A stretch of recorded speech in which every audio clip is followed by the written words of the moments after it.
Meeting is called to order. The time is 4:30 p.m. Commissioners present are President Wardell Garaducci, Commissioners Ono, Dunning, Wong, Mall, Lee, and Wolf. And we have a full house today. Thank you very much, Secretary Blackman. It's good to see a full house of the San Francisco Public Library Commission. It is Thursday, April 18th, 2019. We're here at the Cred Auditorium at the main library in the city and county of San Francisco. For those of you that are just joining us, you'll find our agenda there on the back area, as well as the supporting documents for each of the items as noted. And we are going to move right into our agenda with item number 1, which is general comment, general public comment.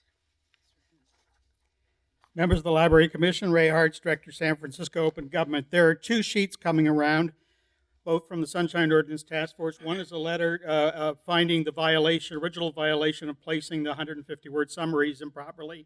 Please notice the date is 2012, so that was 7 years ago. The second one is a letter from the task force to the city attorney, explaining their rationale why they do not agree with his position on various subjects. Know your rights under the Sunshine Ordinance. That admonition is printed on every copy of every agenda for every meeting of this commission, which might seem ironic, but in fact is blatantly hypocritical. You can look at your own 10 violations of the Sunshine Ordinance in regard to me alone, and Mr. Warfield has some himself, and you can see that you really don't intend to follow the law, even though it is on your agenda each and every time you hold a meeting. My own experiences, Thomas Aquinas teaches willful ignorance of what one ought to know is a mortal sin. My own experiences, documented as a matter of public record, show that this Library Commission has no intention whatsoever of operating in an open and/or honest manner. The Sunshine Ordinance Task Force has issued no fewer than 10 orders of determination finding violations by the San Francisco Public Library and/or the Library Commission. The San Francisco Public Library and this commission have knowingly and willfully ignored each and every one. For years, I have been coming and letting you know, but your Library Commission secretary apparently doesn't tell you a thing, or if you're discussing it at all, you're doing it illegally outside of the public view. This has resulted in an additional finding that the Office of the Mayor violated Section 6731 of the Sunshine Ordinance, and I'll pass around a copy of that for you too. So we have all this on the record, because I don't know what you've seen and what you haven't seen. I'll be honest with you, I think the previous city librarian directed that most of this stuff being withheld from you. I have provided each of you with supporting documentation and provided additional copies for members of the public in the back of the room. I have been fighting with this board for over a decade to get my constitutionally protected political free speech properly entered into your minutes. And you have been so wonderful about trying to keep me from saying what I had to say and keep what I had to say out of the official record that it's hilarious that you print "Know Your Rights Under the Sunshine Ordinance" on each of your agendas. I know my rights, and what I get from you when I try to get you to respect those rights is a bunch of crap. Thank you. Further public comment?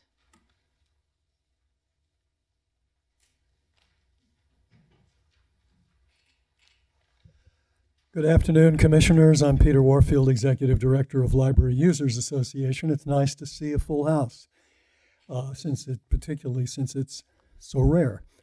2 topics I want to discuss. One is you should go the full route on fines and fees and not just get rid of fines, but also fees, which affect thousands and thousands of library users, including at least 15,000 kids who are fine-free but not fee-free. And in many cases, the fines and fees have added up and do add up, and even one or the other alone, to the inability to borrow books at all from the library, and in some cases, at least in the past, to get reference materials from other library systems through Link Plus or interlibrary loan. The report that was produced in January said that fines and fees basically are ineffective and unfair, with the heaviest impact on poor folks and racial minorities. And we say that's exactly correct, but it goes to fees as well. And we have been saying this all along. When you first came with your proposed legislation in January, you only were going to change the fees going forward to basically blank them out. We made a fuss about that. We started a campaign of education and a couple of other things. And 2 months later, to your credit, you and your administration's credit, you came up with the idea of, gee, your city librarian discovered that quite a few libraries have been eliminating fees on the books. And now your proposal is to eliminate the fees that are on the books as well. Well, that's a good step forward in the right direction. How about getting rid of all fees? And you should also consider getting rid of fees and fines on the books which have been assessed on behaviors and on things that you have subsequently either reduced the fines and fees or gotten rid of them. I can give you some examples if you'd like to ask. My second topic is privacy. You need to have a privacy audit, a privacy review, as you had 10 years ago. Library Users Association wrote you a letter over a year ago asking you to put that on the agenda and basically got a brush off from your secretary. In particular, there's been a lot of news about the tremendous privacy breaches that the internet, and in particular certain social media like Facebook, things like Google, are imposing on people. The New York Times last Sunday had a special section, and the Mueller report even has something about Facebook. You need to look into what the library does to protect patrons. Thank you. Thank you. Further public comment?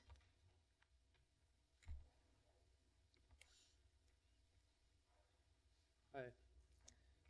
So on Tuesday night, I went to my local branch. I'm hoping to be able to make the switch to using library computers instead of my old, outdated laptop. And so I asked the librarian what her thoughts were, if she would be surprised if the software on the computers was up to date, like everything had been updated and was good to go. And she told me that she'd be shocked if that was the case. I checked, and the browser that I was using was up to date, which was a really good sign. But what I wanted to bring up is that we all know about the health risks of using a public computer. We all know we should probably wash our hands afterwards if we don't want to get the flu or run that risk. But digital risks are a little trickier, and they're potentially more dangerous because we don't fully understand what those are. And within the same conversation, she promised me, she said, don't worry, there are no viruses on these computers. You have nothing to worry about. And just as someone who knows a little bit about cybersecurity, that seemed a bit dangerous and a bit misleading. The CIA can't guarantee no viruses on their computers. And so something that, before I make the switch, and I want to be able to use this on those rare instances when I need a computer, I'm basically asking the library to track and publish the number of days in a year that software is not up to date. And the reason for that being some transparency, but also people like me who are concerned about our security and our privacy and who want to use the library computers, but may end up having to pay hundreds of dollars for our own laptops just to get that, would feel a lot better knowing that the library has an idea of how secure its systems are within this one area, and also can then track and plan and make goals around that. That's it. Thank you. Thank you.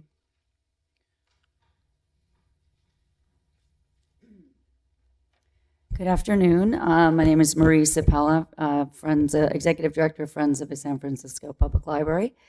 So on behalf of Friends, we just wanted to really welcome, and we're delighted at the mayor's selection of Michael Lambert as our new and permanent city librarian. A real great asset to the community, someone who knows it, is experienced, respected by his staff, and has really great aspirations for the library, so congratulations. And Friends, I just wanted to update you, we have completed a 5-year strategic plan that was approved by our board in the last year, and we're implementing it in the first year. And to really be ahead of and be able to support the coming needs of the library in the next 5 years, which have a lot of different challenges in them, particularly around the renovations, the FF&E on. We'll be supporting the FF&E on the branches, hoping to continually, annually increase the support for programs and resources at the library. But foremost in the needs coming up in the next 5 years, of course, is the renewal and extension of the Library Preservation Fund. And as you know, that was created by Citizen Initiative in 1994 and shepherded through about 20 years and 2 renewals on the ballot, all of which get fairly resounding public support. And we will be starting to just educate the public about what the Library Preservation Fund and how the library is funded by the city. And so you will see us at more community events. We'll be at a lot of Sunday streets. We'll be out there talking and educating the public about exactly how this city uniquely supports its library and has made it into the award-winning institution that it is today. So we're going to be particularly focused on new folks. We know we have a very transitory town. We have a lot of young people coming into town, a lot of new industries coming into town, and a lot of people who really are not aware of how our library is funded. And it didn't just drop out of the sky. It's not a beautiful place we all just get, and it's certainly not funded by the federal government. So we like to say that this is not the library, it's really our library, and it's been decades of community activism that has made it this way. So we will be at the open house in Mission Bay coming up and on Sunday streets on May 5th, and you'll see us just out really using our bookstores and our book selling operations as well. It gives us access to hundreds of thousands of people who we are going to be able to have one-on-one conversations and materials to just sort of get people in the mind space, particularly new people in town, that this does take the community action and that we will be looking toward the eventual need to renew the Library Preservation Fund. So thank you. Thank you. Good afternoon. My name is Victor Franco, and I am one of those people. I'm new in town, and I've had a wonderful experience with the San Francisco Library. Last week, CNN did an interview regarding the e-learning and the future of libraries, and I've been studying some coding at the Bridge. Had a wonderful time there. One of the directors asked me if I would like to get interviewed by a reporter, and I said sure. Interviewed me, printed the editorial, came out, and it was great. It portrayed the San Francisco Library as a great institution, which won the Gale Award last year. And I've been to a lot of libraries throughout the U.S., and this is definitely something special. Coming as an outsider, you have the Surface studios that you have on the Bay Bridge. They're just amazing. It makes me, it's easy to recall all that information that I'm getting because I'm using the stylus. It's a very fine piece of computer that almost no one takes advantage of. That's one of the reasons they asked me, because I was there and I go there all the time and I learn. So I'm very happy, and I encourage you to read that article, look it up. It's on CNN, and try to look into it too. If that's a bright spot, let's continue shining a light on it. Thank you. Further public comment?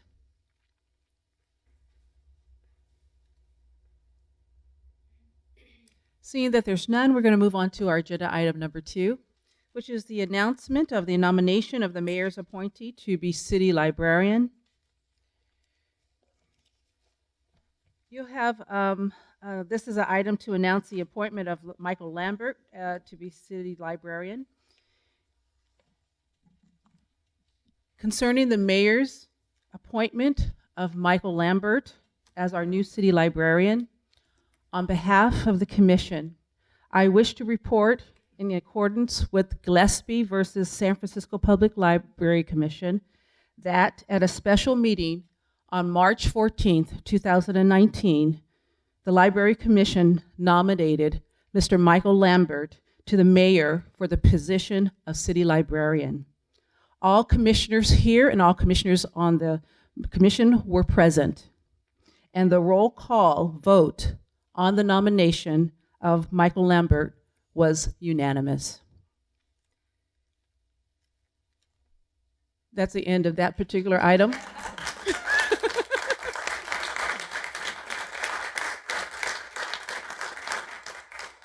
So that's the commission president's report on item number 2, and we'll open it up to public comment. Commissioners Ray Hartz, Director, San Francisco Open Government. I would like to point out that all of that was done out of the view of the public. It was all done in secret, and I have done a public records request for all the documents because I want to know actually who was forwarded to the mayor for selection, who was considered. Everything was done in secret, completely secret. It is a matter of public record that former city librarian Luis Herrera was corrupt. An investigation by the Fair Political Practices Commission in Sacramento established that Herrera accepted thousands of dollars per year in benefits from the Friends. The representative was just up here talking about them working for the library, and she always avoids the fact that 90% of the money that they raise for the library doesn't go to the library. 10% at most goes to the library. Although required by law to report those benefits, he instead lied under penalty of perjury on his annual statements of economic interest. And he had to pay those fines, refile those SEIs, according to a state agency. So he was corrupt. That's the very definition. We have a lot of dictionaries upstairs. Go look at corrupt. It's giving something to get something. And what he did was give the Friends the right to raise money on behalf of this institution. The question before us today is whether newly appointed city librarian Michael Lambert will continue the scam. While serving as city librarian, Mr. Lambert is also a department head in the executive branch of San Francisco city government.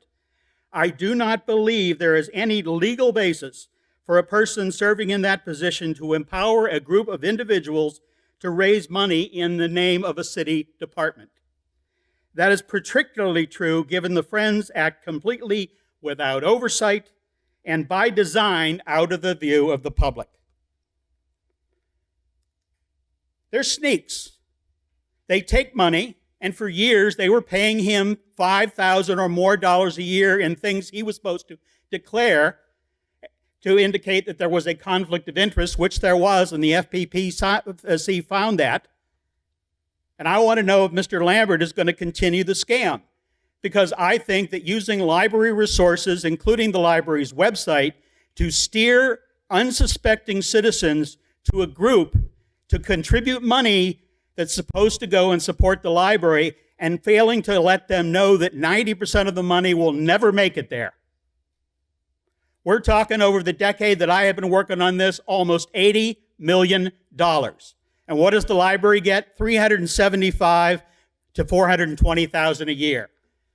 Out of $5 to $6 million a year they get. Thank you. Further public comment?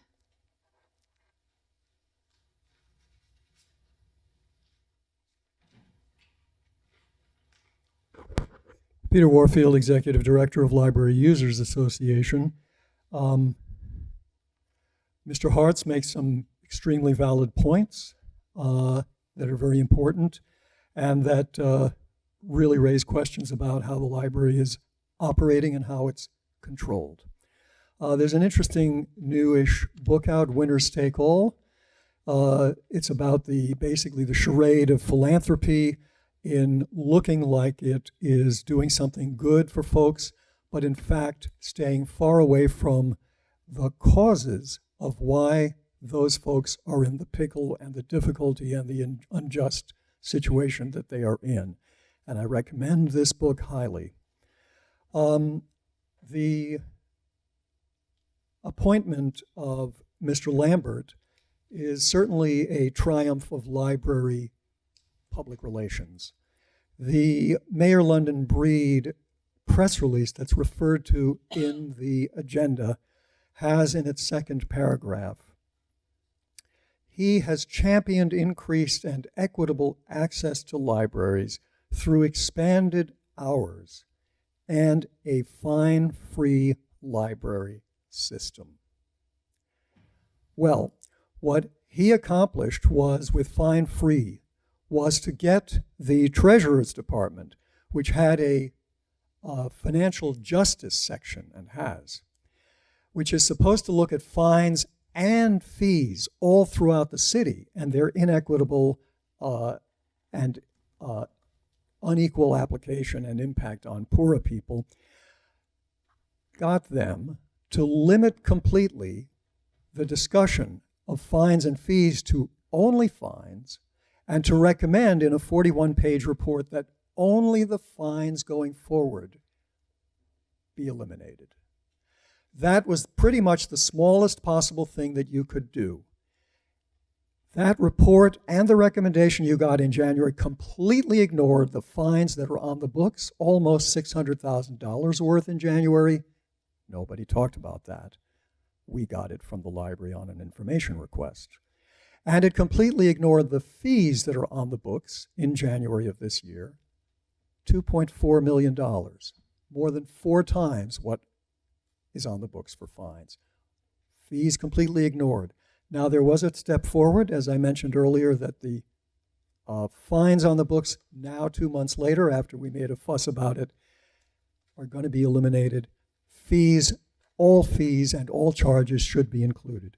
As for the hours, not all hours are equal, and the library actually reduced evening hours, the ones that patrons want most, and dumped those into daytime hours. Thank you. Thank you. Further public comment?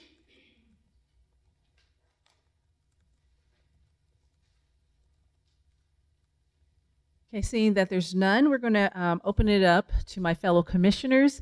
This is an item for discussion. We're on item number 2, if you just walked in, on the announcement of the nomination of the mayor's appointee to be city librarian. I open it up to commission discussion at this time. Commissioner Wong? Congratulations again. You know how I feel and how the rest of the commission feels. Don't want to extend this too long, but just want to say congratulations again. Commissioner Wolf? As the newest commissioner, I just want to say what an honor it is to serve with you, and I think the city is extremely lucky to have you as our leader. So I just want to welcome you officially and thank you for your service. Commissioner?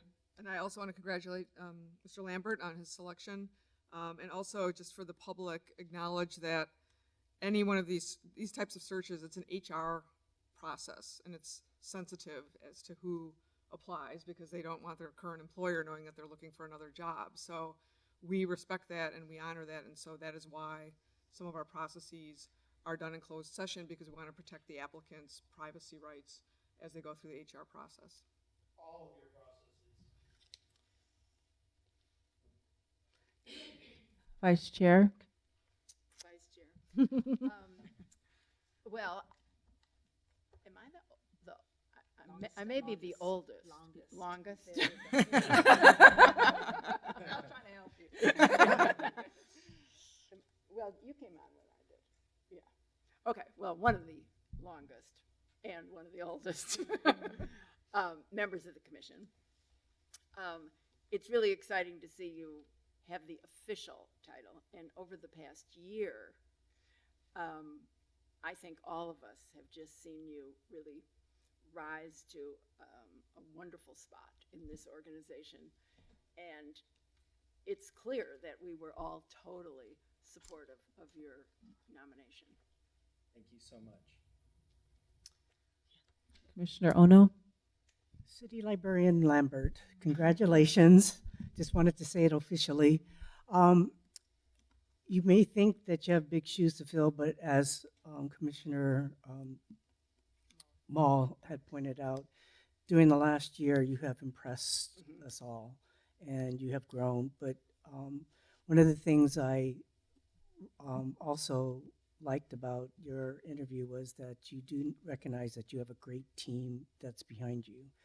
And we hope that as the commission, we can also support you and the rest of the team. So congratulations. Thank you. You want to do a little shout out, Commissioner Lee?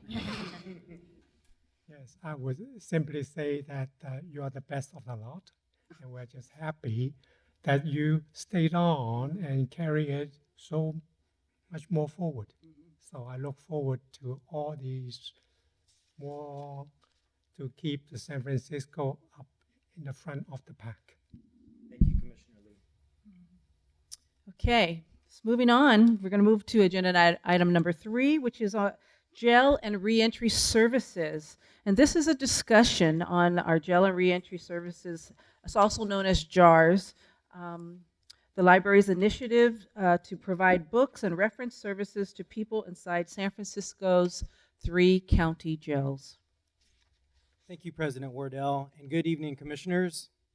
Last summer, the library began a new program to provide books and reference services to people inside San Francisco's 3 county jails. The library has previously served incarcerated youth at the Juvenile Justice Center for over the past 15 years, and we're pleased with the results of our efforts to extend these library services to share books, programs, and services with incarcerated adults as well. It's my pleasure to introduce Jail and Reentry Services Manager Rachel Kennan and Jail and Reentry Services Librarian Jeannie Lynn Austin. Thank you. Thank you all for having us. I spoke to some of you a few years ago when I was here as the librarian at Juvenile Justice Center. I'd been in that role for about 10 years at the time, 12 years now. Since that time, since I spoke to you, Log Cabin Ranch, one of the youth facilities, has been closed. And the number of youth in the Juvenile Justice Center, as has been in the news a lot lately, has decreased significantly. So with those things in mind, in 2017, the timing was right to propose that San Francisco Public Library expand our juveniles in custody program to also provide library service to the adults in custody in the county jails. I made that proposal, as I said, in 2017, and Michael and the rest of the library's leadership were very enthusiastic about it and have continued to be very supportive of this new program. I was promoted to the role of manager of the program, which includes both services to Juvenile Justice Center and to the county jails at the beginning of 2018. And I'm Jeannie Austin. I'm a librarian with Jail and Reentry Services. My background is in juvenile detention center librarianship. I received my PhD from the University of Illinois at Urbana-Champaign, and my dissertation was about how to best do library services to youth in detention. So I've published fairly extensively on that topic. And at the time that Rachel was putting forth the proposal, I was a teen librarian at Merced Branch and was brought on to help plan some of the services we're going to talk to you about today with Jail and Reentry Services. So today we're going to focus on the newest part of the program, serving adults in the jails. What we're going to do is give you some context about jails both locally and nationally. Then we'll explain the 3 parts of our program and our ongoing programs and partnerships. And one thing to just point out is that when we were preparing for this presentation, we wanted to capture some of the voices of our folks who are patrons inside the jails, but we can't bring them here to talk to you. So we asked some of them to just write down their thoughts about the value of a library program inside the jails. So on our slides, you'll see some of their quotes, and we'll just give you a minute to read them and reflect on them as we're talking. And just to start, we wanted to give you some context about the difference between jails and prisons, because this is a question we get asked pretty often. So one of the major differences is about sentencing and the size of facilities. People in jails, as you can see from this graphic, if you all can see it, often are pre-adjudication or still going through their court cases. They haven't been convicted. People in prisons have been convicted. Jails are typically much smaller than a prison, and jails are designed for people to stay for a year or less. From our work, we know that there are people in San Francisco who have stayed quite a bit longer than that in the city's jails, the county's jails. When we started designing this program, and part of the reason to talk about the differences between jail and prisons, we looked at a lot of library standards that existed for those institutions. And what we found was that a lot of standards exist for prisons, but not for jails. And there's no kind of consistent, in California, CDCR pays librarians to go in the prisons, but there's no consistent. I'm sorry, can you say that again? Yeah, sorry, CDCR is California's Department of Corrections and Rehabilitation. Okay. So they pay librarians to go into the prisons, but for county jails, there's no kind of standardization like that anywhere in the country. And it's really a hole that public librarians can fill. So we were really thinking about that and trying to think broadly about what we were doing with JARS, with jail and reentry services. And part of that was looking at library standards that were 20 years old. You know, they're really outdated. They're really narrow for what we're able to do as a public library. And part of that is that if you look at something 20 years old, the way that we access information has completely changed in that period of time. But the way people inside of jail and prisons across the board hasn't changed. There's really little internet access. All communications are monitored. Most communications are by telephone or sometimes emailed. Sometimes there's a little bit of internet access, but it's all really, really expensive. So when we started to think about our program, we wanted to do something that was comprehensively representative of what a public library does. I think it is important to note that one of the major similarities between jails and prisons is that because of the ways that policing and incarceration happen in America, demographically, they're really, really similar. There's a lot of the populations that we as a public library are seeking to serve who end up inside of our county's jails and then return to our communities.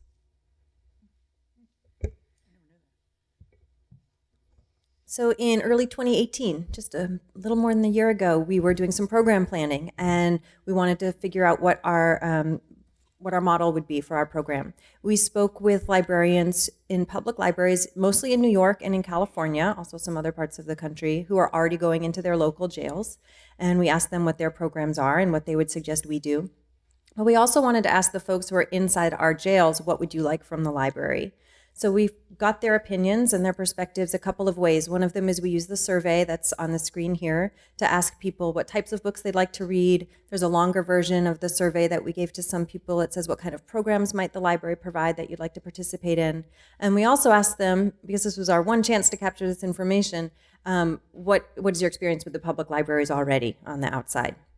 So it was really interesting to get our results. And one of the things that we learned from our surveys and focus groups, I also did focus groups. I don't know if I said that, inside 2 of the jails and talked to folks in person. One of the things that we learned, to our surprise actually, was that there's not really a certain type of book or a few types of books that people wanted.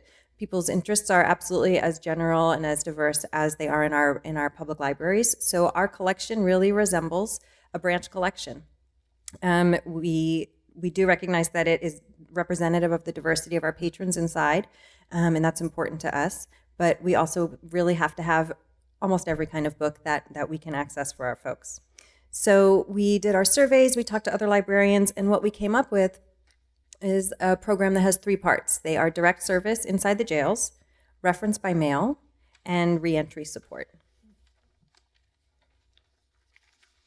So for us, our direct service consists of Jeannie and myself going into each of the 3 jails once a week and distributing books and collecting books that people got in the past. I also go back into juvenile hall every week, so kids in there are still getting their weekly library service.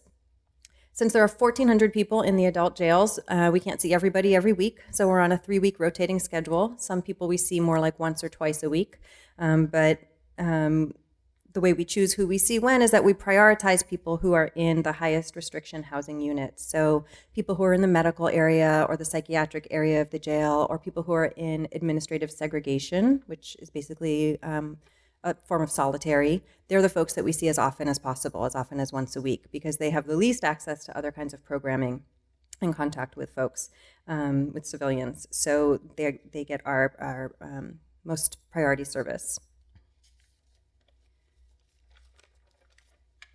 So this slide has a quote that I'll give you a minute to read and a photo of us doing our library service inside the jails.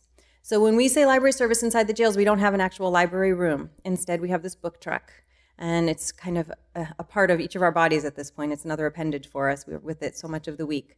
There's about 250 books on the book truck. They are predominantly English, but we always have a shelf of Spanish language books. And in some of the jails, we also have a shelf that is Chinese and Vietnamese language materials when we know that we're going to be seeing patrons who read Chinese and Vietnamese. Our collection is very generously funded by the public library, and we also are able to access materials from the community redistribution program that the library has. So sometimes when books are no longer needed in the branches, they go to community redistribution, and we can go and grab those books off the shelves to add them to our collection. So that's a way that we supplement what we can purchase. We have especially appreciated partnering with some of the librarians in the system who focus on different language collections that we can't purchase as easily. So we easily purchase English and Spanish books, but we have librarians inside the the library system who will send us the books that they don't need anymore in languages including Vietnamese and Russian and Arabic and Italian, Japanese. We get all kinds of requests, and we're almost always able to bring in some books for the person next time we see them in the language that they're choosing to read in.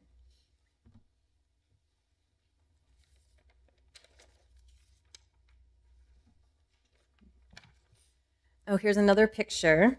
This was a library patron who was very, very excited that we had Westerns on our cart. He'd been looking for Westerns while he was in jail, and we had 2 Louis L'Amours for him. So underneath the blurred face, which we blurred for his privacy, is a pretty big smile. One of the efforts that we made that we're especially proud of is that at one point early in our service, we realized that one of our patrons inside was blind, and he was sitting in his dark cell with his dark glasses on, and he didn't have anything that he could be doing. We partnered with the Public Library's Talking Books and Braille Center and got permission from the Sheriff's Department so that we pretty quickly brought in the special talking books for people who are visually impaired and the special device that they're played on. And again, this all had to be approved and was pretty quickly by the Sheriff's Department. And we were able to loan him a player and bring him talking books every time that we saw him. And this man's life really changed because he went from being really, really isolated and only having his thoughts in his head to reading/listening to dozens and dozens of audiobooks while he was in the county jail. He was really, really grateful to us. He's the only one that we've needed to give the talking book player to, but we also have a growing collection of large print books. There are a lot of people in jail who need large print books, and they're always very appreciative when we can show them that we have a good selection. So I'm going to switch tracks a little bit to the second part of what we do with jail and reentry services, which is reference by mail.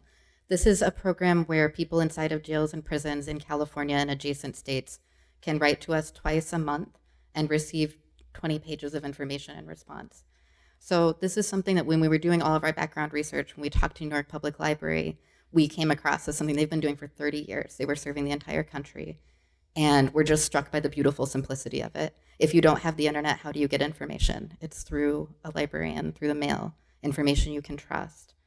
So since we adopted our service, we took some of the West Coast people from New York Public to help support them in their service. But most people have heard about us through word of mouth, kind of a testament to the work that we're doing and how valuable it is for people inside. It's been about a year now, and we've answered almost 1,500 letters in the last year. That's with the support, it's us and the support of a few SFPL librarians who are really dedicated. We're lucky to have experts in newspapers, in research, and in the business department, especially because a lot of people know that having a certain kind of conviction will mean that it'll be really difficult for them to get a job. So they use information from the business department here to think about reentry, to think about how they might be entrepreneurs, to think of how they're going to support themselves when they get out. We also partner with professors at San Jose State University to provide internships because we want librarians to think about our future librarians, to really think about the people who are inside of jail and prison as part of our public when they finish, when they're entering the workforce. So we've had a lot of positive response from students about that as a learning experience. As you can see from this quote, we get a lot of positive response from the people who write to us. And I just wanted to share this quote to you too. This is from one of our patrons inside of one of the jails here in San Bruno County Jail 5, which is the biggest jail. And he met Rachel in juvenile detention, was out, was in jail, has used our in-jail library service, but also reference by mail. And this quote really illustrates that reference by mail is a supplement to the service that we do inside here in the county of San Francisco, because it means that if there are materials that we can't purchase, that are more obscure, that maybe aren't published because they're not traditional library materials, we're able to make sure that people still have that kind of access if they just send us a letter. We know too that this library service is really important because we've had people who use their indigent packs to write to us. And for reference, those are when people don't have any kinds of funds inside of jail and prisons. Everything's really exorbitantly expensive, but they tend to be given 2 or 3 envelopes a month, a few pieces of paper, a pencil, maybe a piece of candy. And several of the people who write consistently to our service use at least 2 of their indigent envelopes just to write to us every month. We also recently had a write-up in CNET, if you'd like to learn more about that service. Okay, so the third part of our program is our reentry support. to us, that basically means connecting people with the public library when they've been released from jail or prison. One of the first things we did was create a flyer that targets specifically people who have experienced incarceration, and that's the cover of it. It's gone through a few different iterations. We're constantly updating it. We worked with the librarians at the Bridge at Maine, our adult literacy and learning center, and on the Maine's third floor where the jobs and business librarians are, to create this brochure to let people know about some of the programs that we think are most beneficial when you're getting out of jail or prison.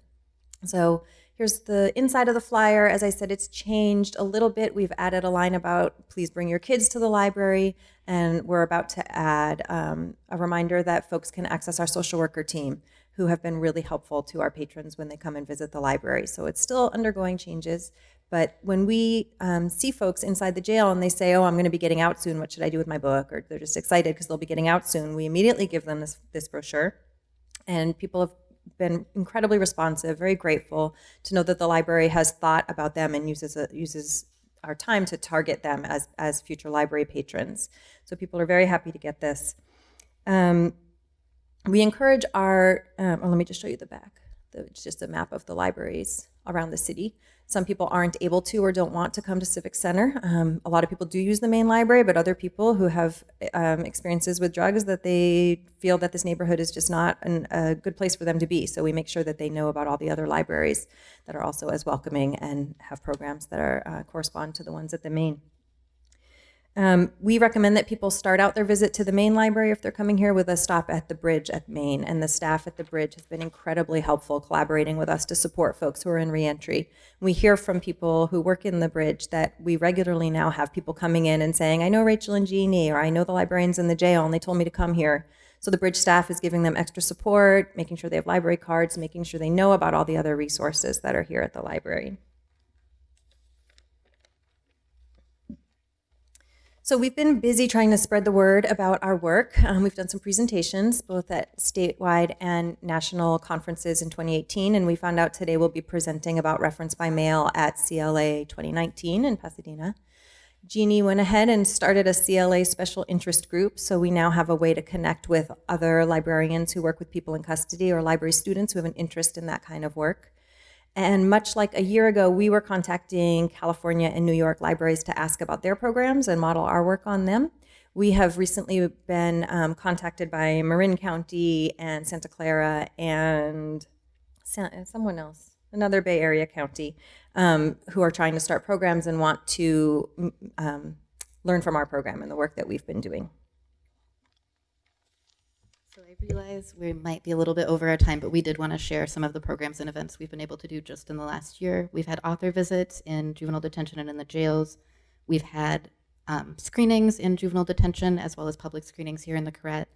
We worked with adult probation to hold the Recovery Summit, which is really about just the opioid epidemic, but also as something that's thinking hopefully about it, really celebrating people's success in recovery. We're planning a free trip to Alcatraz with the National Park Service. And we're working really closely with the Reentry Council of San Francisco to hold public forums for these positions that are coming up that are going to really impact what incarceration looks like in the county. So for Sheriff's Department, for the DA, for the public defender, and we're coupling that with Reentry Council with some get out the vote so that the communities most impacted really get a voice in those public forums. These are a few of our partnerships. I won't go through them all, but I do want to highlight a couple of really key partnerships for us. One is with Five Keys Charter School, which is the school inside of the jails in San Francisco. And through Five Keys, I hold a weekly class with people who are in the transgender and gender nonconforming pod to bring in some more trans representation for that group. So we watch movies, we've listened to podcasts, we've read books together, and it's really been powerful to bring that kind of representation into the jails. We also partner with Community Works West to provide children's books for family visits so that people who are inside of the jails are able to read books with their children when their children are visiting. And this quote isn't on there, but when we're asking people for their feedback on our program and what it means for them, one of the women in County Jail 2 said that we are her second favorite program only to Community Works West because Community Works West is how she gets to see her children. I think that really speaks to the impact of what we've been doing. So this is just our last quote on the slide that we would like to leave you with. this quotation is from somebody who's in the medical pod and is in his cell, I think all day. And it just really captures what we think is valuable about our work and the impact that the library is having when we go inside. So we just want you all to know, and I think you can probably tell from how we talk about it, we're really, really grateful to do this work. We both love it, and we're grateful that the library has been so supportive of us in doing this work. We know it means a lot to the people that we come into contact with. Thank you very much.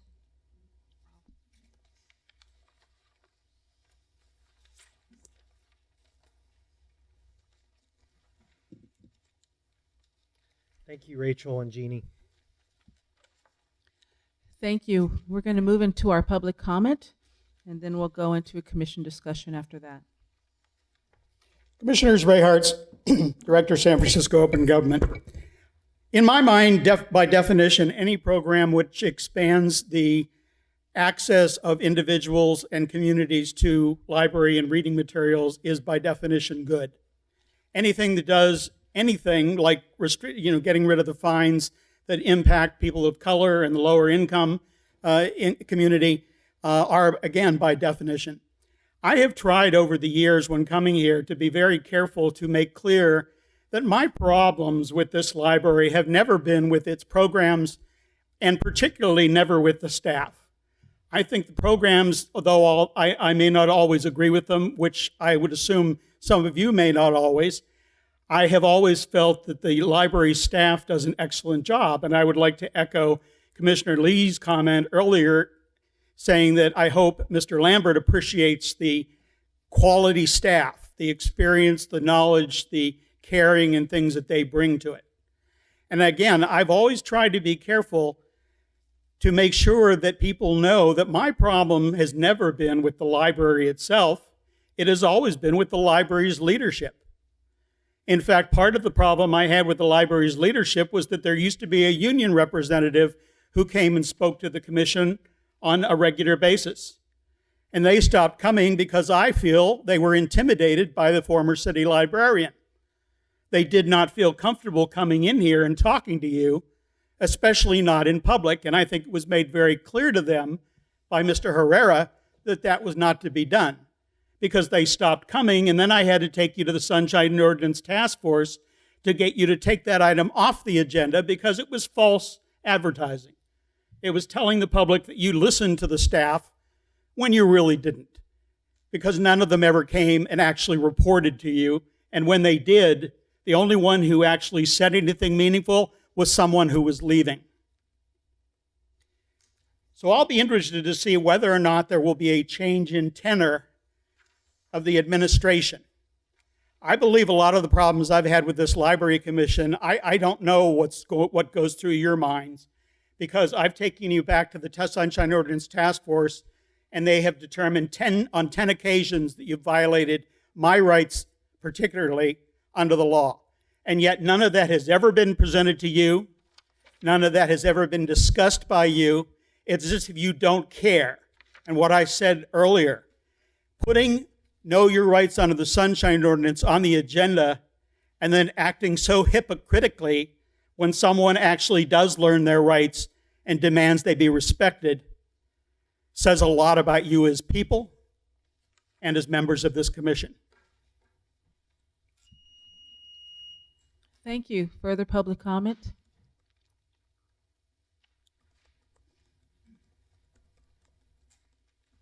Peter Warfield, Executive Director of Library Users Association. Thank you very much for this report. I thought we would hear from Alejandro Gallegos, but I guess we've had the report. Very interesting. There are a couple of things that I'm curious about. The first page, which gives prison statistics, it's not clear to me if that covers San Francisco. I doubt it. California, United States, that would be useful to know. I'm really interested in what the program planning results were. The questions look very interesting, but I'm wondering what the results of the outreach were when other systems were asked, and also who the outreach was made to, whether it was folks receiving the services, whether it was librarians or both, and so on. I'm interested very much in the cost and how it compares to the previous log cabin program, and whether no library room is part of the deal, and whether that's comparable to the log cabin service as well. There was one thing that was said that I thought was sort of made my ears prick up. I think it was said if you can't get access to the internet, which apparently is difficult or impossible for this population, I think what was said is that the next best thing is to come to a librarian, at least in the location. And I was thinking, gee, I've always said the best search engine is a librarian. And that, as far as I'm concerned, would be my ideal first choice in looking for any kind of serious research results or serious kind of researching of something. I think it's terrific that folks can get a serious response, a written response from a librarian, especially as extensive as what was described. And frankly, I think it would be wonderful if that were something that was extended to within the library. I know there are some internet questions one can ask and so on, but I've never experienced in San Francisco that a librarian would undertake to respond to a research question with a 20-page written response. Certainly they will help with here's where you might look, or here's how to look at this database and so on. But that sounds like a terrific service that I think would be wonderful to consider extending to the civies who are not incarcerated. So thank you very much. And there are more questions, I suppose, but appreciate the report and what's happening. Thank you. Thank you. Further public comment on this item?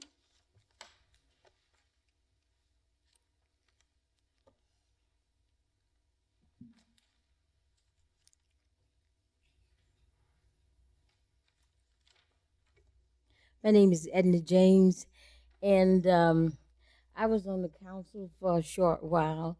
And I just wanted to say my husband was an attorney for the NACP, and he had lots of involvement in the jail. And I'm just saying that I had involvement with my own nephew, who was in Texas in jail over 20 years ago. And he would write letters to me about him being in jail. And I encouraged him to read, and he came out to be a nice artist. And he has not been in trouble since. And as an African-American woman myself who had 4 boys, although I encourage you with the program, and I think it would benefit a lot of African Americans in jail. They maybe want to go into health careers, or find themselves, what they want to do. And I encourage you to continue the program. Thank you. Thank you.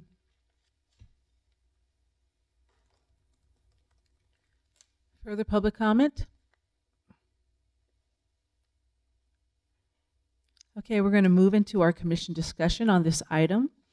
We have our 2 experts, both service delivery providers as well as individuals who have obviously are leading nationally on this area, both Rachel and Jeannie. So I'll have the 2 of you can come back to the podium, because the commissioners, when they have questions, they usually are going to direct them directly to you, okay? I'll go. Okay, we'll begin with my vice chairman now. She wants to be caught. Can't go back now. Jeannie and Rachel, I thought that was really extraordinary. Your dedication and what you have brought to this program, it really was astounding. I had no idea that the San Francisco Public Library was involved to this extent in the jail/prison system. And I, for one, I must admit, didn't know the difference. I thought you went to jail, you go to jail, you go to prison, you go to prison. So I just applaud you on your work and on the presentation. I have a couple questions. literacy a huge issue? And do you address that? What we find is that people's reading levels really, really vary. We do have quite a few patrons who would have a hard time with a really big book.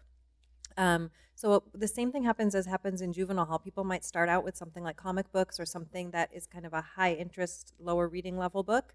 And then I think it was in I think our first quote is somebody who said, "You brought in books at my level and I was reading them and now I'm a better reader, so now I go to school in the jail." And that kind of thing has been happening a lot, where we really find that just the practice of reading and having books that are actually interesting and they're new and they feel good and they smell good, and it's just this whole experience that makes people want to read, has been transformative. So literacy levels, I believe, but we don't have any statistics, are increasing. We also have some readers who are reading incredibly intellectual tomes about philosophy and political things and biographies and things that are way above my head. So it's quite a range. And my second question is, do you work with the the administrators at the jail to decide who gets the priority services? We did when we were first starting out. Yes, we worked with somebody who's a wonderful woman who oversees all of the programs in the county jails. So that's her job, is to oversee programming. And her request was that we would please pay extra attention to folks who have less access to other programs and other resources. And that's been your sort of modus operandi? Yes, absolutely.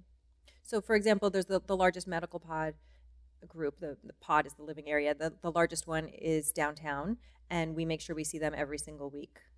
Whereas some other pods that already have school programming or other resources, we might see them every 2 or 3 weeks. So a pod is like a group of cells? Yes, it is. So that's like maybe like a hospital, the medical? Yeah, the hospital one, the medical ward is kind of like the hospital within the jail. So some people are at general and they're still in custody. They're a general hospital, but if they don't need that level of care, they just need some kind of medical care, then they'll be in this medical area. And so the age is now, or is it 18 and up? Yes, it is. Yeah. Do you find that, I know this is just a random question, but are most of your readers, does it sort of skew young or old or everything? Everybody's reading in the jails. It's phenomenal. I mean, I don't know that everybody was reading before, but literally when we walk in pushing our book truck, people start whooping and cheering.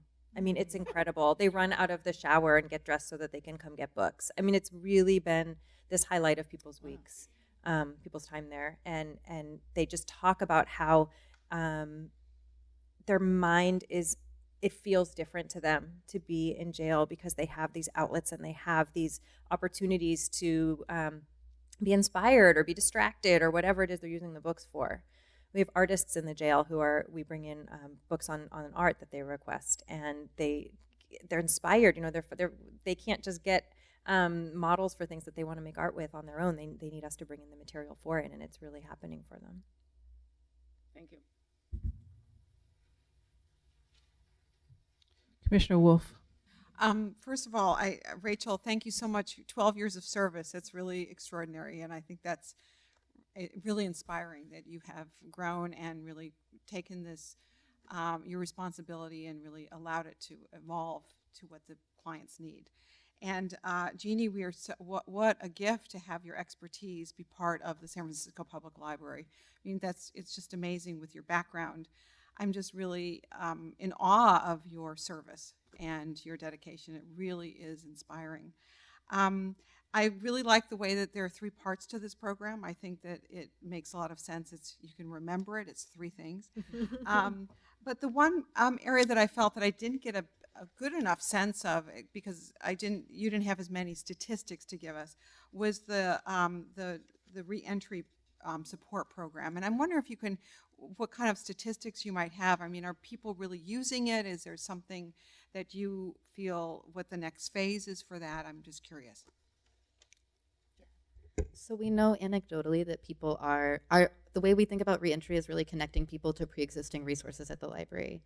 So there are all of these things that are really relevant when we were doing the survey that came up that already happen here. Things like one-on-one job coaching, resume development, the coding class that somebody mentioned earlier during the public comment.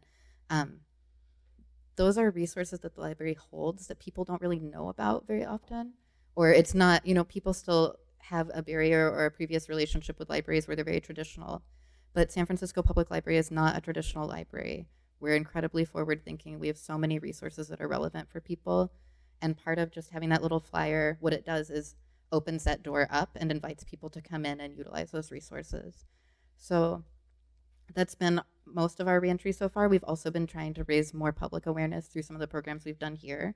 The flyers are in the libraries too. We don't just bring them in the jail. We want to recognize that people who are in the community are impacted by incarceration.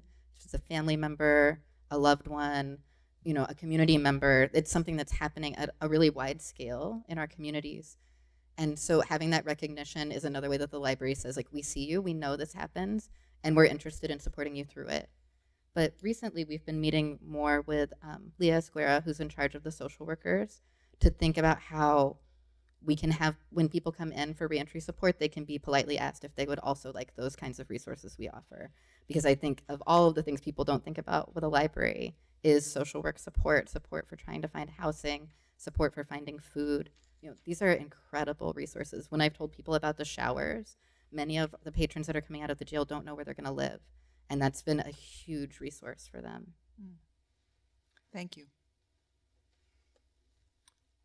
Commissioner Ono? Thank you very much for the presentation. You guys really look like you enjoy your work, and it is a great program, so thank you. Coming from SF State from before, why are you teaming up with San Jose State and not San Francisco? Because the San Jose State is the library program in the Bay Area. So they have a Master's in Library and Information Studies program. I thought SF State did. SF State does not. I think it has some tech classes or something, but it doesn't have a. So we're working, our interns are students who are in a reference class getting their Master's in Library Studies to be librarians. And just anecdotally, one of the professors that we work with said that several of her students, by the end of the semester, helping us out, answering letters for us, said that they would like their future job to be a career in jail and prison librarianship. The experience of answering these letters is really poignant and really inspiring. So once people realize the need for information inside, I think it really pulls you in to do it more. That was my other question too about marketing, or how is this, I know you show up there and so it's word of mouth a lot of the time, but the reentry program with the families and the children and everything else, is there any marketing going on, or is there other types of word of mouth? Yeah. So we've been working really closely with staff at the Bridge who have been incredibly supportive of this program. We think about them as our public librarian, our outside librarian equivalents. And staff from the Bridge have been going to several resource fairs. There's recurring resource fairs that happen, and presenting just on the different library programs that exist. Simon Ho at the Bridge has come into the jail previously with us to do a presentation on library services, so now he's a familiar face for many people who are getting out. And we know that those faces matter. The way that people talk about us by name when they come into the library, to have some kind of connection like that it really gives people the space to say where they're at and what they need. We have also participated in, there's a restorative justice fair that happens every year, so we've been there. We've been at a couple of other resource fairs, and we've presented at the Tenderloin Housing Clinic, which is really close to here. It's transitional housing. What I like about the program is how it ties in with all the other programs that we also have, like the Bridge and Leah and her program. So it's a good mix, and that was one of the reasons I was trying to figure out, how the marketing or the connections are all made. By the way, I love some of the quotes, especially "TV made me stupid." So I think that's a great tagline for us when we do our summer stride or something. I don't know. TV made me stupid, so I went to books. I don't know. But the other thing too is very touching is about the blind patron, and are there, it's just great that how you reach out and you tailor the services to all the individuals and meet everyone's needs. So again, thank you very much. Go ahead. You're gonna. Well, I was just, it's such a testament to the staff at the library, because every time we reach out to a library department, for example, the Talking Books and Braille Center, and say, oh, is there any way you can help with this? Every librarian we've reached out to has been incredibly quick to get those talking books in, to teach us how to use them, to send us books in the language that we're requesting. Just all of these things that people answer our reference letters. It's become this really beautiful collaboration across the library system where everybody's perceiving, well, these are my patrons, and I hadn't known what to do for them before, and now I can do it. So it's opened up a lot of links inside the system too. Thank you. Commissioner Dunning? I just want to say thank you for your passion and your work. This is a really inspiring program, and obviously the level of detail and concern that you put into it is evident. One question I have about the survey is, these questions are on, like, have you visited a public library? How often? Help me, like, what did that inform? Like, the results of those surveys, like, what did that change in terms of your planning and your programming? Yeah, go ahead. So when we put that question in the surveys, there's no way to get information from the sheriff's department that is like, it's an invasion of privacy to ask the sheriff's department to share where people are from with us or where they're getting picked up. So that was a way that we can start to estimate as we build up our reentry support what branches we might introduce it in. Okay. So, and two, we wanted to know with the programming whether or not people had an awareness of the kinds of programs that the library was providing. And we found, there were people who were like, oh, I just go in and I read a newspaper all day. Or there were people who were library super users and went to, every library program in their area every month. Mm-hmm. So, but mostly, I think that was for us to locate where we're going to try to work with branches more. Yeah. Thank you. Commissioner Wong? Mr. State Librarian, your team. Seriously. I mean, at this point, of course, we have the literal experts working on this, right? Like, it is phenomenal. And not only that, I think it speaks to the organizational alignment that this system has in not just, two people who are very knowledgeable and passionate and are the faces of the program, but you have so many people backing you. And it is a full-blown effort to make this a reality and make it a really, really strong program too. This is not a halfway measure by any means. So congratulations on everything that you've accomplished today, all the success that you will have in the future. And I'm just so thrilled to learn about these people, these efforts, and the impact that the system is making. Thank you. Professor, I almost called you professor. You look like a professor today. I got to invite you to come teach on the campus. Commissioner Lee. Thanks for great program. I have a lot to learn, so you bear with me. It is about the fan chart. This chart, I'm trying to decipher. When it says that not convicted, does it mean not convicted yet? People are being held until their trial or they're in their trial. Okay. So yeah, they're being held and either can't afford their bail or don't have bail to help them be in the community. Okay, it's just that the justice takes time Yes. to process them and they are held there. Yes. Great. That helped me to understand that part. The other one that I can see that you say weekly service to about 1,400 people. Right. And that it represents a less than 1% of the whole holding, if you will, of the 700 some thousand in jail. The 1,400 are in San Francisco County jails. The infographic that you have there is national. Oh, national. Yes. Oh, okay. Sorry that we Now we didn't say that. Sorry. Explains That would be the whole yeah. city. Yes. The infographic is the Right. country. That explains Yep. that the difference. So, from your perspective, out of the 1,400, what percentage does it represent of the San Francisco County? They are either convicted or yet held in justice. The majority of people after conviction are sent to, if they're found guilty of something, they're sent to prison. Some people are sentenced to 1 or 2 year terms inside the jail. But for the most part, I think it's fair to say that the system is when you are found guilty, you're moved to prison, to state prison, out of the county.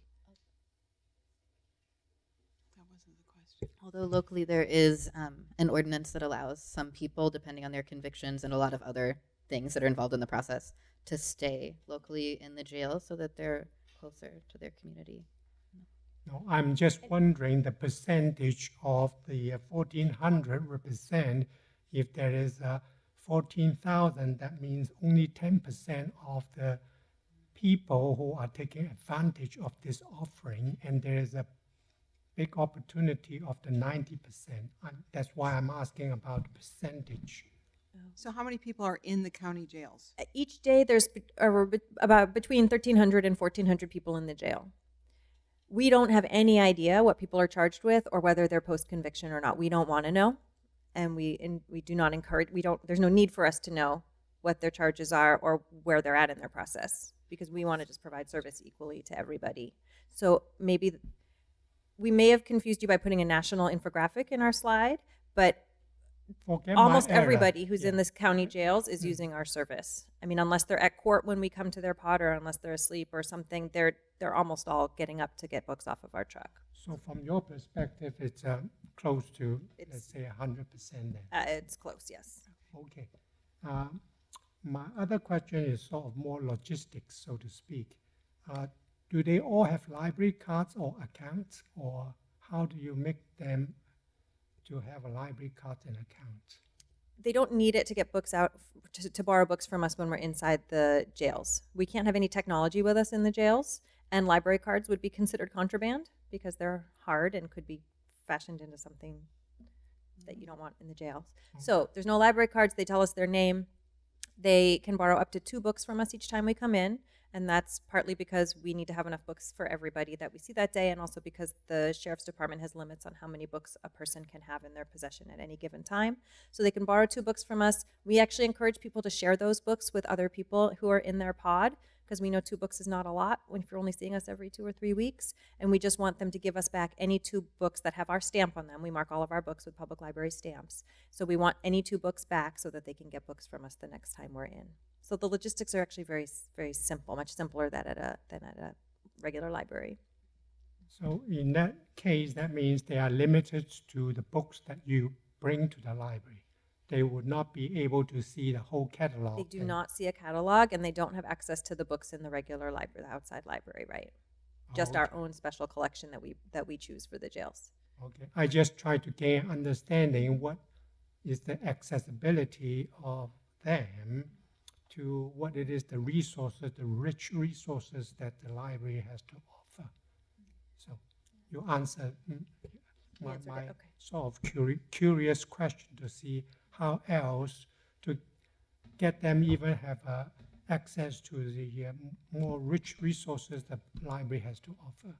Yeah, that's one way that we bring in those resources is to encourage them to write us a reference by mail letter. So if somebody has a question that we can't meet that with a book that we have on hand, or that we're not going to be able to bring that information in, we give them our you grab the sheet. We have rules and regulations about our reference by mail process, and so we give it to them and we say we encourage you to write us a letter. A librarian will research the answer and write back to you within a few weeks, and that way people can get more reference information that they can't necessarily get from one of our books. And then, of course, we always are saying you can get this type of thing from the public library when you get out. So we do a lot of just outreach for the library that way, too. Okay. We've also been working to identify some of the barriers that people face when they get out of the jail and come into the public library. And one of those barriers we realized was identification. So we've worked with other library departments, and we're very thankful that we've been able to add the jail ID bracelet. When people are in the jails, they're given a bracelet with their picture. It's a state-issued ID, but that's now on our list of acceptable IDs for a library card. And now moving on to the reentry part. Once they are in the reentry part, they can certainly have a library and have the full access to all the resources in the library. Okay? All we need to do is to get them to stick with the system and reintegrate into the Unless people say I was in jail when they come into the public library, they're just a library patron. You know, even the people who say I was in jail when they come into the public library, when they're out, they're just a library patron. They have the same access as all of our other patrons have. And we're fortunate that there are so many departments that we can offer the kinds of support that our patrons are letting us know that they need here in the public library, and trust that they're getting, a full library experience when they come in. Thank you for your leadership in having this great program. Thank you. Thank you, Commissioner. Commissioner Mall. Do you ever, are there ever any incidents regarding your personal safety? No. No. Okay. I think people are very excited to see us, and they want the library program to continue. Right. We are we feel pretty appreciated and cared for when we're inside. Thank you. So I'll make the final comment is that the reason why people treat you like that is because you treat them like human beings. And so much parts of society do not treat individuals who have been formerly incarcerated, and definitely who are incarcerated, do not see their humanity. And so I want to thank you for the ways in which you bring expertise, the ways in which you bring programs, the way that you provide vision, and as well as you help them to be able to see themselves as whole individuals. Thank you so much for being incredible ambassadors for the San Francisco Public Library. And we are so grateful for your report to us this evening, and we look forward to hearing about your future work that you're doing to help other librarians and other systems across the country be able to replicate this in ways that that can help their communities and spread this good work. Thank you very much. Thank you.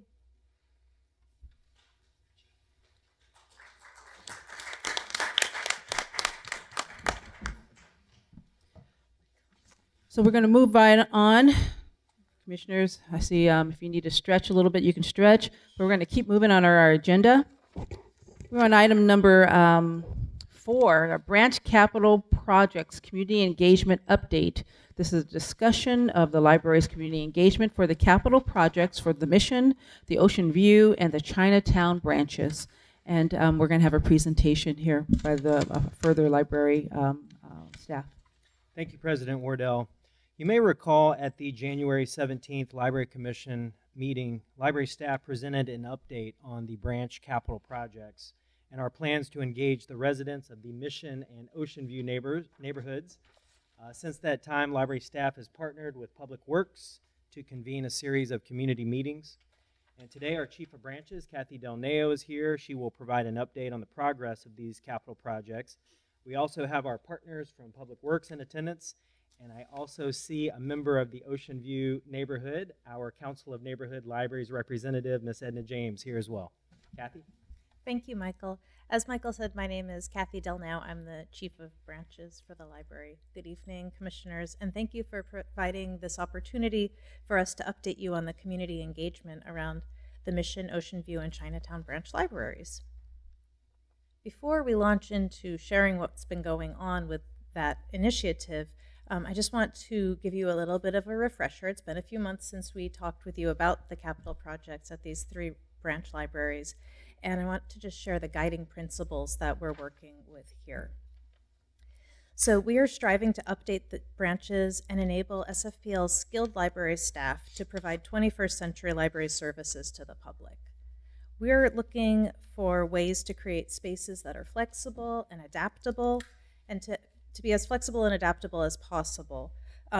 With our older renovations, we have a lot of very tall shelves that are necessarily held in place by I-beams. We have a newer model of making spaces that are easier to move the furnishings around, that are easier to adapt to the different changing needs of the library. And you can actually see in the image that we have here from the Logan Branch Library that our colleagues at Philadelphia Free Library have renovated. This is an historic Carnegie space with this newer model of furnishings that are really able to be moved. If you look closely, you can see that there are casters on these furnishings, and it makes a very flexible and adaptable design style. Maureen Singleton and I went to a training on design in public libraries, and this is one of the principles that many libraries are using now, so that spaces can be reconfigured throughout the day and for different purposes. We're also committed to incorporating multifunctional community meeting spaces and program rooms into the designs for Chinatown, Mission, and Ocean View branches. Those spaces are in high demand in our branch libraries. It's hard to find an affordable place to meet in the city, and so that's an important service that we can provide to the community. And it's an important place to have dedicated programming going on when we want to provide that to the community. Story times, adult programming, programming for teens. We strive to make visits to the library easy and straightforward for the public, and to make improvements in wayfinding through design. You shouldn't have to ask the staff, how do I get upstairs? You should be able to easily find the staircase and walk up the stairs. We shouldn't need to have tons of signs in all of the many languages, because the building should be just easy and a pleasure to walk through. So we're really relying on our colleagues from Public Works for that aspect of this planning. And we're also looking at the design principle of transparency. The photograph on the slide, again, is a good example of that, how you can see across the space. You really enjoy the grandeur of the room. It looks much more similar to the original grand reading room in the Carnegie Library than what we have right now at Chinatown or Mission Branches. And when possible, so perhaps with the Ocean View Library, it would be more possible, an inside-outside connection. And two of the branches that will be updated through this project, Mission Branch and Chinatown Branch, are actually historic Carnegie buildings, and the library is committed to preserving them. So I was mentioning the original Mission Branch and what it looked like back in the day, and this is an image of the branch from an earlier period. And I'm really excited to be able to share an update on all of the progress that we've made toward the renovation of Mission Branch with you this evening. You probably don't keep these statistics or these numbers just in your memory, but this branch actually was opened in 1915, and it was renovated in 1997 most recently. So we began engaging members of the Mission community in the renovation process last spring, and we started off like we start off so many things here at the library, with a survey. It was a multilingual survey to get information from community members. In the spring, back in May, we also hosted the first round of community meetings at the Mission Branch Library. My colleague, Mindy Linetsky, hosted an engaging conversation with the members of the public. The first round of meetings are in blue on the slide, if you're looking for the dates. And she asked some really kind of basic questions to get information from the public. She asked people, what's special about the Mission neighborhood? What do you like about the Mission Branch Library? What is not working for you when you visit the Mission Branch Library? What services or programs would you like to see in your renovated library? Those 4 questions gave us so much information. It was really valuable to our team. We used information that the community shared to work with our colleagues at Public Works, and we brought back at a second round of community meetings that took place in January and March, preliminary test fits for designs of the Mission Branch Library. So those are sketches, just kind of rough ideas of what could possibly be done in the space. And we wanted to hear from the community members how they reacted to those initial preliminary test fits. Through this process, we also were really mindful that we wanted to find out what everybody who uses the branch, or all of the aspects of the community, what they wanted in their library. It's really hard to ask a toddler what they want from us at the library, but we can ask their parents and their caregivers. So we scheduled some storytime community meetings in the first and second round. We have great staff at Mission Branch, and we have many bilingual staff. And we actually have bilingual staff in our office as well. And my colleague, the Assistant Chief of Branches, Rebecca Alcala-Vera-Flor, and the branch manager, Laura Tarango, conducted the meeting in Spanish with English translation, because the caregivers and the parents are primarily Spanish speaking at the story time that we went to with the design team. So in addition to the meetings that are listed here, which were community meetings open to everybody, we also did some outreach events, including the Dia de los Niños event last year. We're also going to Dia this year, and tabling. And the Mission Branch staff used their open house as an opportunity to engage people in finding out about, just sharing information about the renovation and finding out what they thought about it, and distributing surveys to the public. And I believe our public works staff were there at the branch doing some surveying and talking with people as well. So what did we hear? Through these dialogues, the most important thing that I heard that made my heart sing is how much they love their library staff. So the mission community meetings, it was always very clear that they're really pleased with what the staff are doing. They really enjoy the programs and the services, and that's why they keep coming back to the library, because of the great work that the team does. The public's reception to the initial test fits was actually quite warm. They really liked the idea of a community meeting room. They really liked the idea of moving the entrance back onto 16th Street. They liked that we would bring back the staircase. They were really upset that the staircase ever went anyplace 20 years ago, and they just kept talking about the staircase. They really want more bathrooms. I think that they would be very happy if I said that again. They really want more bathrooms. People were thinking about how we had the campfire and some of the recent smoke events, and they were really interested in incorporating some elements to make the branch a place of resilience in the community. They were happy to hear that that was in our game plan too. And they really liked the idea of having a space for programs at the mission branch, and also the space that could be used at times for the community meetings. That was important to them. The general consensus seemed to be that the community sees some limitations in their branch now, that they understand the need for a renovation, and that they support the project. They do remember the last renovation. We had a lot of residents who remembered closing in the past. Some of them hadn't realized how quickly time had flown. They thought the renovation had been more recent because it disrupted their public library service. And they expressed a primary concern that they might not have access to services during the branch's renovation, especially services in Spanish were very important to them. And so they want to be sure that they continue to have access to multilingual library service during the closure, and so do we. So you'll see in our next steps for mission, what we are focusing on, one of the aspects is that we are looking to provide temporary library services to the mission community with a focus on a small circulating collection, including Spanish language materials, books being really the primary focus of that collection. Programming for youth and adults continuing, perhaps in that space, perhaps in other spaces in the community. Maintaining holds pickup so people could place items on hold that weren't in the collection and still retrieve them at the temporary site. And some public computing, because we know that that's an important resource for the community.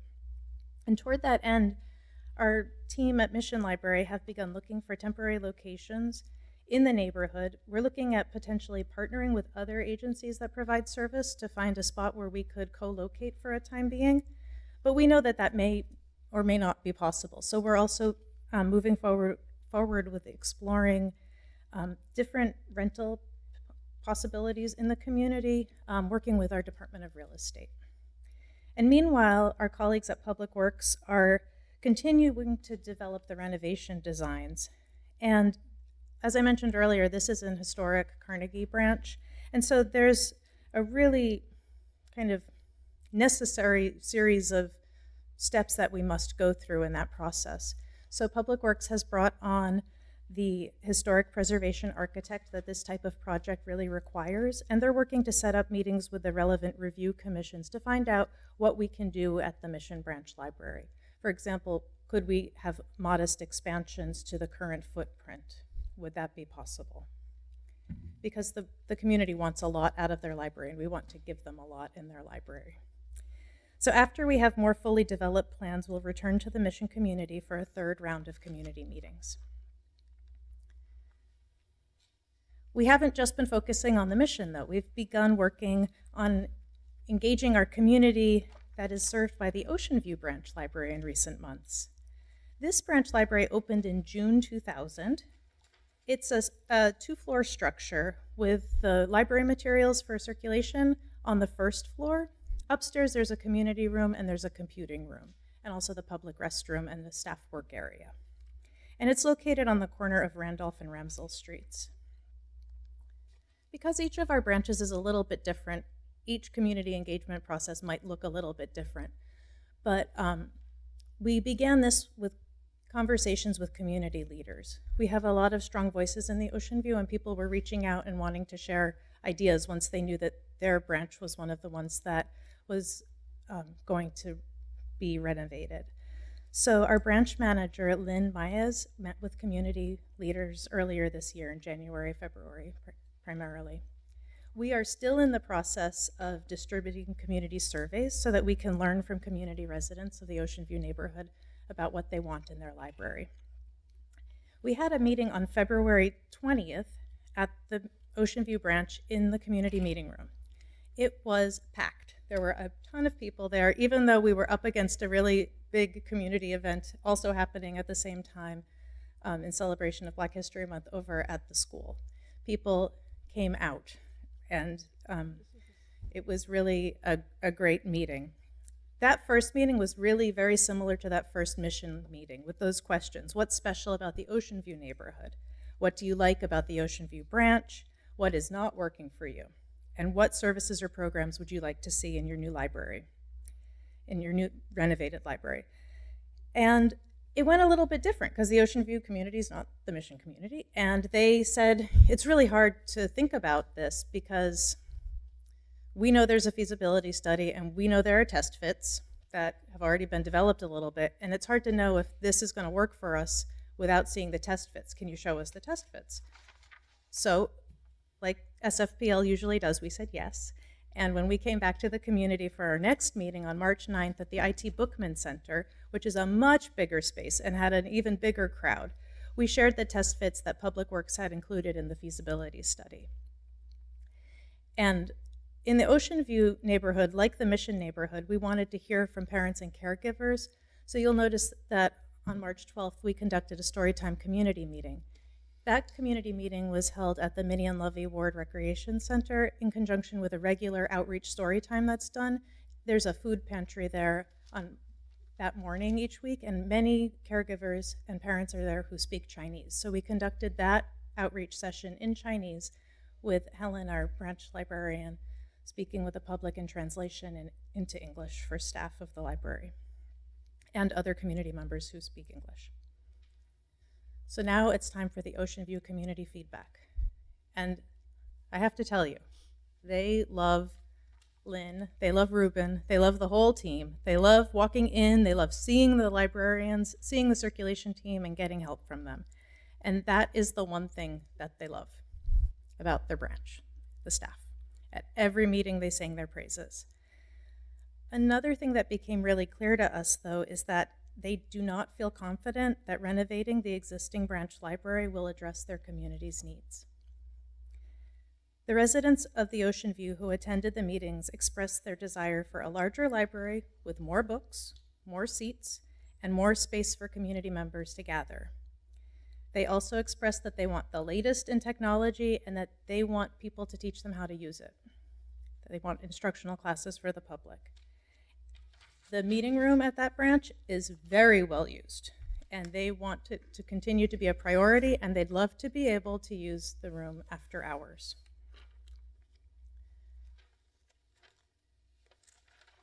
Based on the resounding feedback that we heard from the residents of the Ocean View neighborhood, these are the next steps that the library is taking. With our colleagues in Public Works and Real Estate, as well as with District 11 Supervisor Safai, we are exploring the possibility of building a new Ocean View library on a different location. Simultaneously, our hardworking colleagues at Public Works are studying possible design solutions to maximize public space within the existing footprint of the current branch. At the request of the community, they're looking at would it be possible to have a third floor on top of the existing 2 floors. And our Public Works colleagues are also seeing if they can further refine the test fits, the design ideas, to try to reclaim as much space as they can for the public space. And finally, I want to share with you an update about our plans to engage the community at our Chinatown branch. The Chinatown branch is an historic Carnegie library that opened to the public nearly 100 years ago in 1921. It was most recently renovated and vastly expanded in 1996.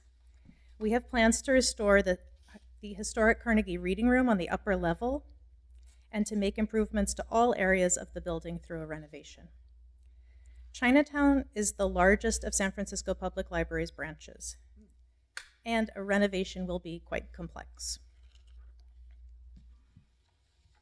But we are not daunted. We have set up meetings with our community members. We will begin distributing the surveys soon in multiple languages, and we have established a series of meeting dates in June of this year.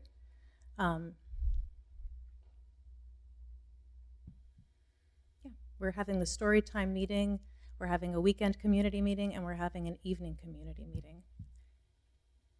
And my colleagues, Roberto Lombardi, our Director of Facilities, and Andy Sohn from Public Works, who's the architect working with us on this, and I are here, and we can answer any questions that you may have. Thank you. Thank you, Kathy. Thank you, Kathy. Okay, we're going to open it up to public comment on item number 4.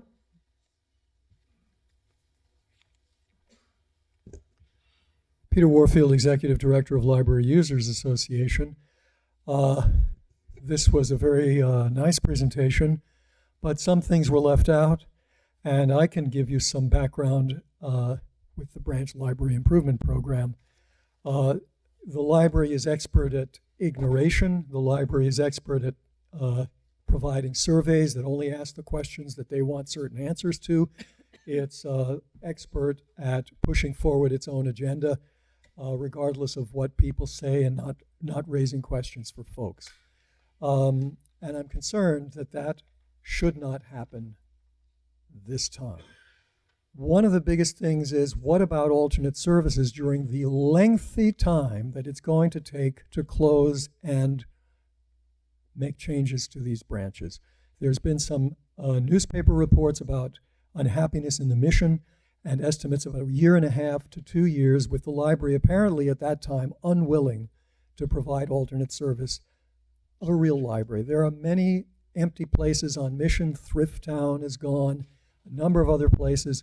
There's no reason the library, with a $19.8 million project, shouldn't be willing to spend substantial money to provide services. Are we here to provide buildings, or is the library providing a service? If it's providing a service to the public, it should provide alternate locations that have substantial space and facilities for all of the services the library currently provides, and not a little piece over here and a little piece over there, and maybe not.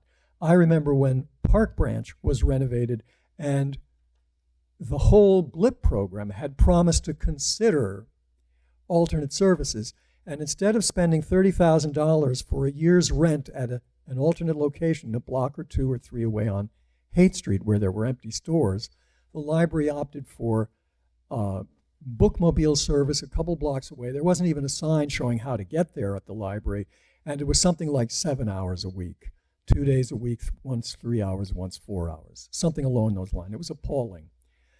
The other question is, how did the Mission Branch have its disastrous renovation with the destruction of the entrance, the grand sort of rising to the light, the wonderful light in the room, and a stairway that's sort of stairway to heaven, and then when you entered, you were facing the librarians who could help you and provide information and so on.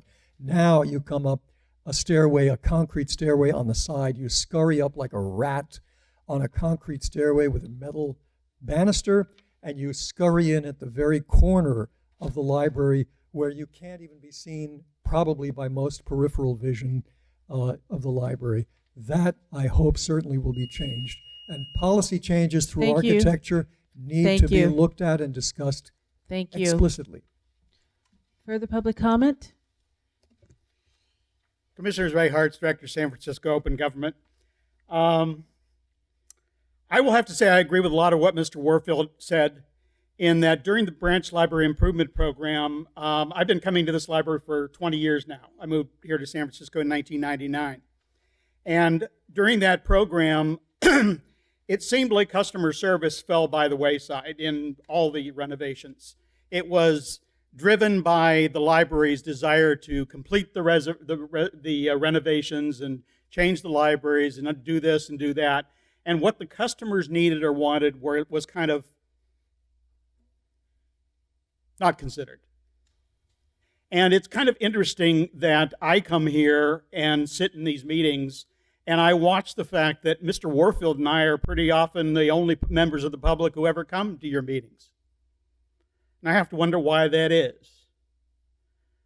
I sit and observe, and as long as I'm here, I'm going to listen, and I listen, and a lot of times I hear things said, and you don't seem to be very interested in it. You ask some kind of simple questions, so it kind of sometimes seems to me like you're trying to pretend like you're interested. But during the branch library improvement program, a lot of things were going on, and you just, the library commissioner just sat there and kind of went, oh, and then thank you for the program, because that's always your comments. Your comments are always, thank you for the presentation. Beautiful pictures. Beautiful this. Beautiful that. It's almost as if that's all you really want. Show us pretty pictures. One of the reasons I've had such a problem with you is because you don't have any critics. You don't deal with critics well, or at all if possible. And you certainly don't respond. I think over the years, if you actually consider, when I first started coming to these meetings, I was actually rather open about what I was doing, especially as it related to Sunshine. And all I met was utter hostility. People telling me that I couldn't say certain things, and then picking up on, just sitting there kind of waiting like a spider in a web, waiting for me to say some word that they could object to. As if the United States Constitution and that of the state of California didn't apply in this room.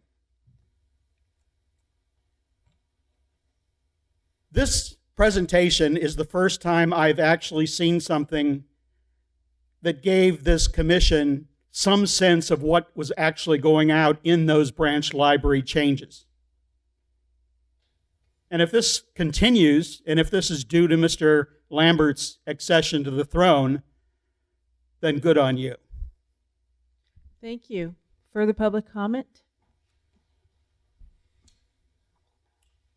So my name is Victor Franco, and I think it's great what we're doing with the improvements with the library, the renovations, but a valid point was raised that if the library is going to be renovated and going to be closed for, I don't know, year and a half, 2 years, you have to keep providing that service.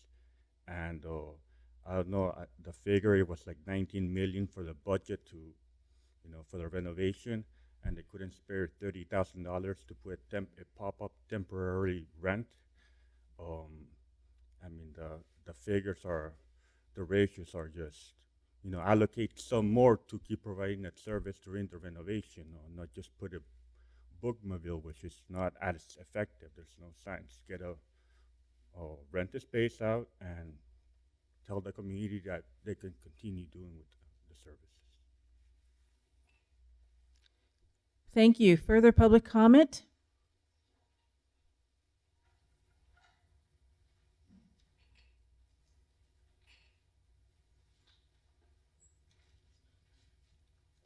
My name is Edna James, and I'm here to speak about the Ocean View Library.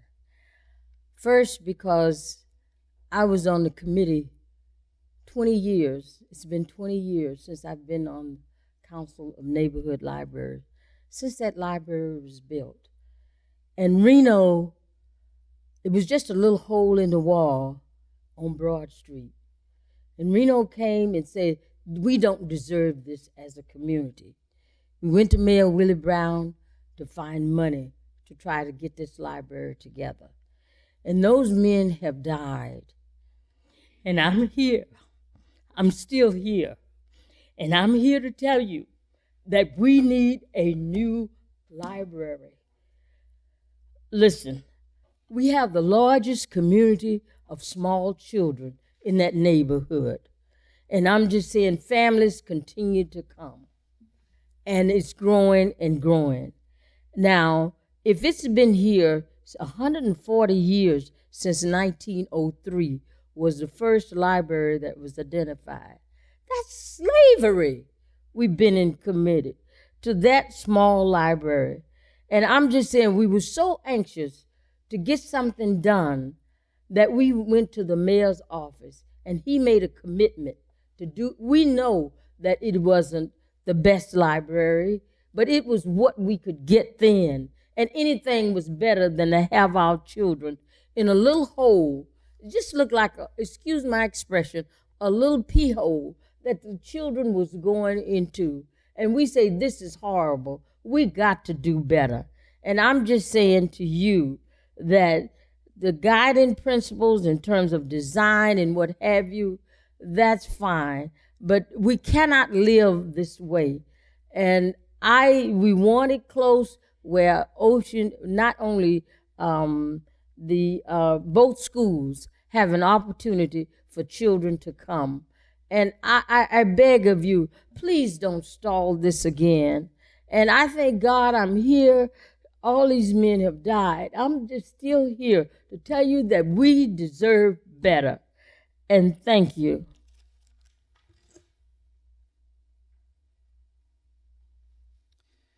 Thank you. Further public comment?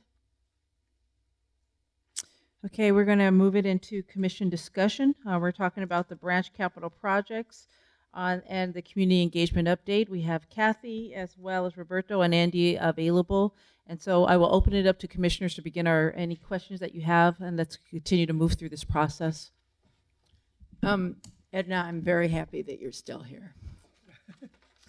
The renovations were they specifically of the Carnegie libraries?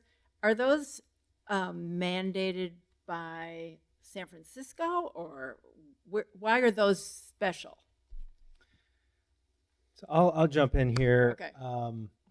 They're extremely special because they are historic Carnegie libraries. Right. They're both over 100 years old.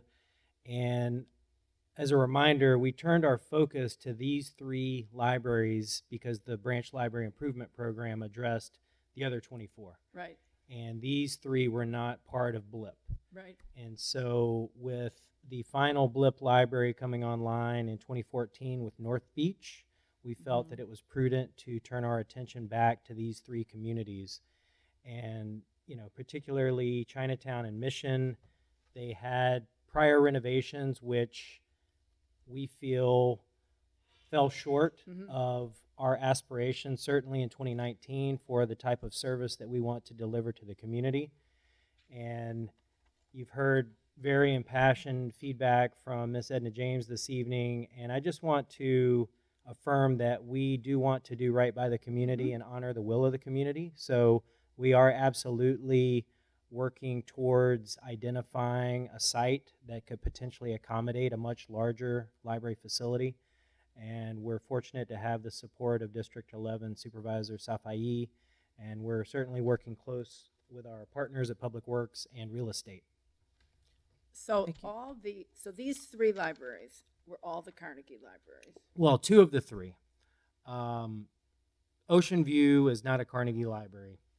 San Francisco has 7. Sorry, 20 years ago. Sorry. Right. Yeah. Right. But they all seem to have that same design of the windows. Is that purposeful? Yes? Andy Sohn is an expert on architecture. I think I'm going to let him take this question. I just do want to add that the Carnegie libraries specifically are landmarked. And so that's where that obligation comes in to proceed in a different way. But in San Francisco, even some of our libraries that don't have that historic landmark status, we still use a historic renovation process and work with the historic preservation architects. So for example, Park Branch is not landmarked, but we still went through a historic review because of the age of it. Okay. Andy Sohn, San Francisco Public Works. Yeah, the Ocean View Library is designed with arches as an aesthetic feature that harkens to Carnegie libraries, but it doesn't have any historic bearing. It's a new building. It's a small building. And the other Carnegie libraries were, in the style of the time, and they both have large, beautiful arched openings. Because that seems to be sort of a common design theme, many of the libraries in the city. Yeah, and there's 7 Carnegie. I believe there's 7 Carnegies in the system that would all be like Sunset Branch, Richmond Branch. And you'll see that throughout the country. Right. Oh, so all the this is just a point of information. All the Carnegie libraries have those same windows? I'm not sure, but I think they kind of do. Golden Gate Yeah. Valley. My understanding of the Carnegie libraries, there were 4 to 5 different kinds of Styles. designs. Mm-hmm. Yeah, so I'm a little rusty on my Carnegie, but but G. Albert Landsberg, who designed Mission, also designed Chinatown, and I think one other.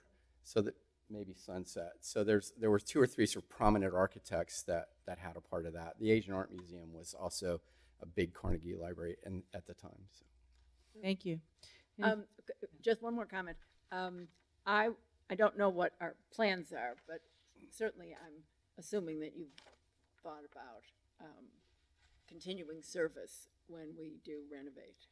Absolutely. As Kathy mentioned in her presentation, we're scouring the Mission neighborhood, trying to identify spaces, and we seem to have a couple of promising leads. In the case of the Ocean View Branch Library, if we are successful in identifying property, we would have the luxury of keeping the current site open until a new library would open. And then, of course, when we get to Chinatown, we'll do the same exercise that we're doing in Mission, trying to identify temporary space. Great, thanks. Okay. Commission comments as relates to this item? Kathy, thank you very much for the update, and we look forward to hearing more about what is happening. We want to thank you for the public that may comment on this item. We want to note that we have heard you, and thank you very much. So we're going to move on to item number 5, which is our city librarian's report. This item allows the city librarian to report on the recent library activities and to make announcements. Thank you, President Wardell. We have a number of reports this evening, and I'm pleased to introduce our first presenter, Michelle Jeffers, our Chief of Community Programs and Partnerships. She will be presenting some programs and exhibition highlights. And I'd also like to wish Michelle a happy birthday today. Oh, happy birthday. Promise not to sing. No, please. Dedication, right? Here I am. Happy birthday. So as Michael said, I'm Michelle Jeffers. I'm the Chief of Community Programs and Partnerships, and I'm here to talk to you about some of the spring program and exhibition highlights, very briefly. First of all, I'm sure you all know, April is National Poetry Month.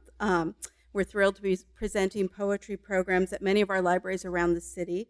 Even more delightful is that when we approached the city's poet laureate, Kim Shuck, to include her in our press release and announcements, she gave us a poem, which is here for you to read. I couldn't resist sharing because her words are so beautiful and talk so poignantly about the importance of poetry in our lives. National Poetry Month was started 23 years ago, the same year that the main library opened, whose birthday is also today. It's the main library's birthday. Wow. To celebrate poetry's vital place in our culture. And libraries across the country, of course, are among the biggest champions of National Poetry Month. At San Francisco Public Library, we're hosting 18 programs in April in the main library and at branches that bring poetry to the people, and to the people of all ages, in fact. Well, we're already halfway through the month. This afternoon, you could have stopped by the Mix to hear Youth Speak spoken word poetry program called Turn Up the Volume, or you could have stopped by the Western Addition branch and picked up a poem for your pocket. Tomorrow, you could try an open mic poetry night at the Talking Books and Braille Center. And next week, you can hear the poetry superstar Tongo Eisen Martin, who will be here in the Corrette Auditorium. And when you get done with all that poetry, I encourage you to go up to the History Center and the Skylight Gallery to see this year's Shmulewitz collection of wit and humor exhibit, which is called When We Were Very Young. This year's exhibit features a selection of wonderful, much-beloved children's books from the collection to help us remember all the wonderful stories that we heard growing up. When we baked bread in the night kitchen, when we made way for ducklings on their way to the river, and when we ran up and down the hallways of the Plaza Hotel. I hope everyone takes a few minutes to explore this beautiful annual humor exhibit. Then this weekend, we will open in the Jewett Gallery How We Play. That's our newest photography exhibit.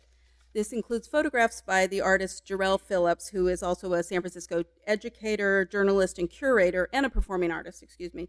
And the exhibit explores how play takes shape in our lives.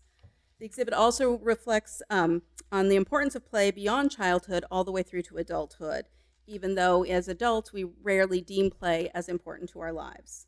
So you will see in the exhibit photographs of children at play, but also adults doing things that we might have considered play at one time, like circus performances and capoeira, the Brazilian martial art. Jarrell's goal through this exhibit is really to give the concept of play the social and cultural significance it deserves, and to recognize how important it is to celebrate and highlight play in our development from children to adulthood. And that, very briefly, concludes my exhibitions and programming highlights. Thank you, Michelle. Next, we have Jana de Brouwer, Program Manager for the Business, Science, and Technology Department. Jana coordinated the library's efforts with the City and County's Department of Aging and Adult Services to host National Healthcare Decisions Day this past Tuesday. Jana? Good evening, everybody. My name is Jana de Brouwer. I'm a Program Manager in Business, Science, and Technology here in the main library. And this is my first commission meeting, and I'm excited to be here to do a little brief update on the programming that we have done recently. So in February, we were approached by palliative care work group, and they reached out to us to help them facilitate workshops to celebrate National Healthcare Decisions Day, which is April 16th. So this was a great opportunity for us to partner with other organizations throughout the city. And we were able to deliver 14 workshops on an advanced healthcare directive, as well as a resource fair. So I'm gonna start with introducing programs that we had in the main library that day. So April 16th, the main library hosted Advanced Care Planning Resource Fair, and also offered 2 workshops on Advanced Healthcare Directive, one in English and one in Spanish. So here I would like to highlight one of our partners, Chinese American Coalition for Compassionate Care. So this is a group that helped us deliver Advanced Healthcare Directive workshops specifically for Chinese population in our Chinatown branch. And what we learned from them was that talking about death and end of life in Chinese community is somewhat a little bit of a taboo. And so this group actually developed a card game, which is supposed to draw the participants of the workshop kind of in and allow them to think about death and dying and like start talking about the topic and hopefully resulting in Advanced Healthcare Directive. So we also offered 2 workshops, one in English and one in Spanish, and on the slide you can see Advanced Healthcare Directive. So this is a packet that every participant got, and they were kind of walked through it, and many of them walked away that day with completed Advanced Healthcare Directive. So this was a busy day for us in the main library. And you know that you are covering topic of importance if people start showing up an hour early to get in the resource fair and to make sure that they get into the workshop. So busy day for us, but bulk of the programming actually took place in our branches. So we had 7 branches participating in the system-wide initiative, and we were able to deliver 14 programs in 3 languages, in Chinese, Spanish, and English. Here I would like to highlight Park Branch. They had 3 workshops that day, and one of the workshops was in partnership with Alzheimer's Association, and it specifically provided help to people living with dementia. So long before we have started to plan for April 16th, our department has been working on much larger initiative or programming series that actually deals with end of life and dying. So let me just give you a brief overview of what we have in place. So we have 8 programs in the series. And even though the topic is a little grim, nobody wants to talk about death and nobody wants to hear about dying, these topics are actually very relevant.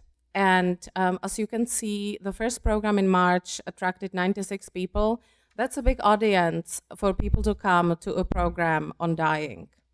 April 4th, we had 138 people. The room was so crowded that we couldn't bring out any more chairs. So some people had to stand. And this was actually a panel discussion moderated by Michael Papas, the executive director of San Francisco Interfaith Council.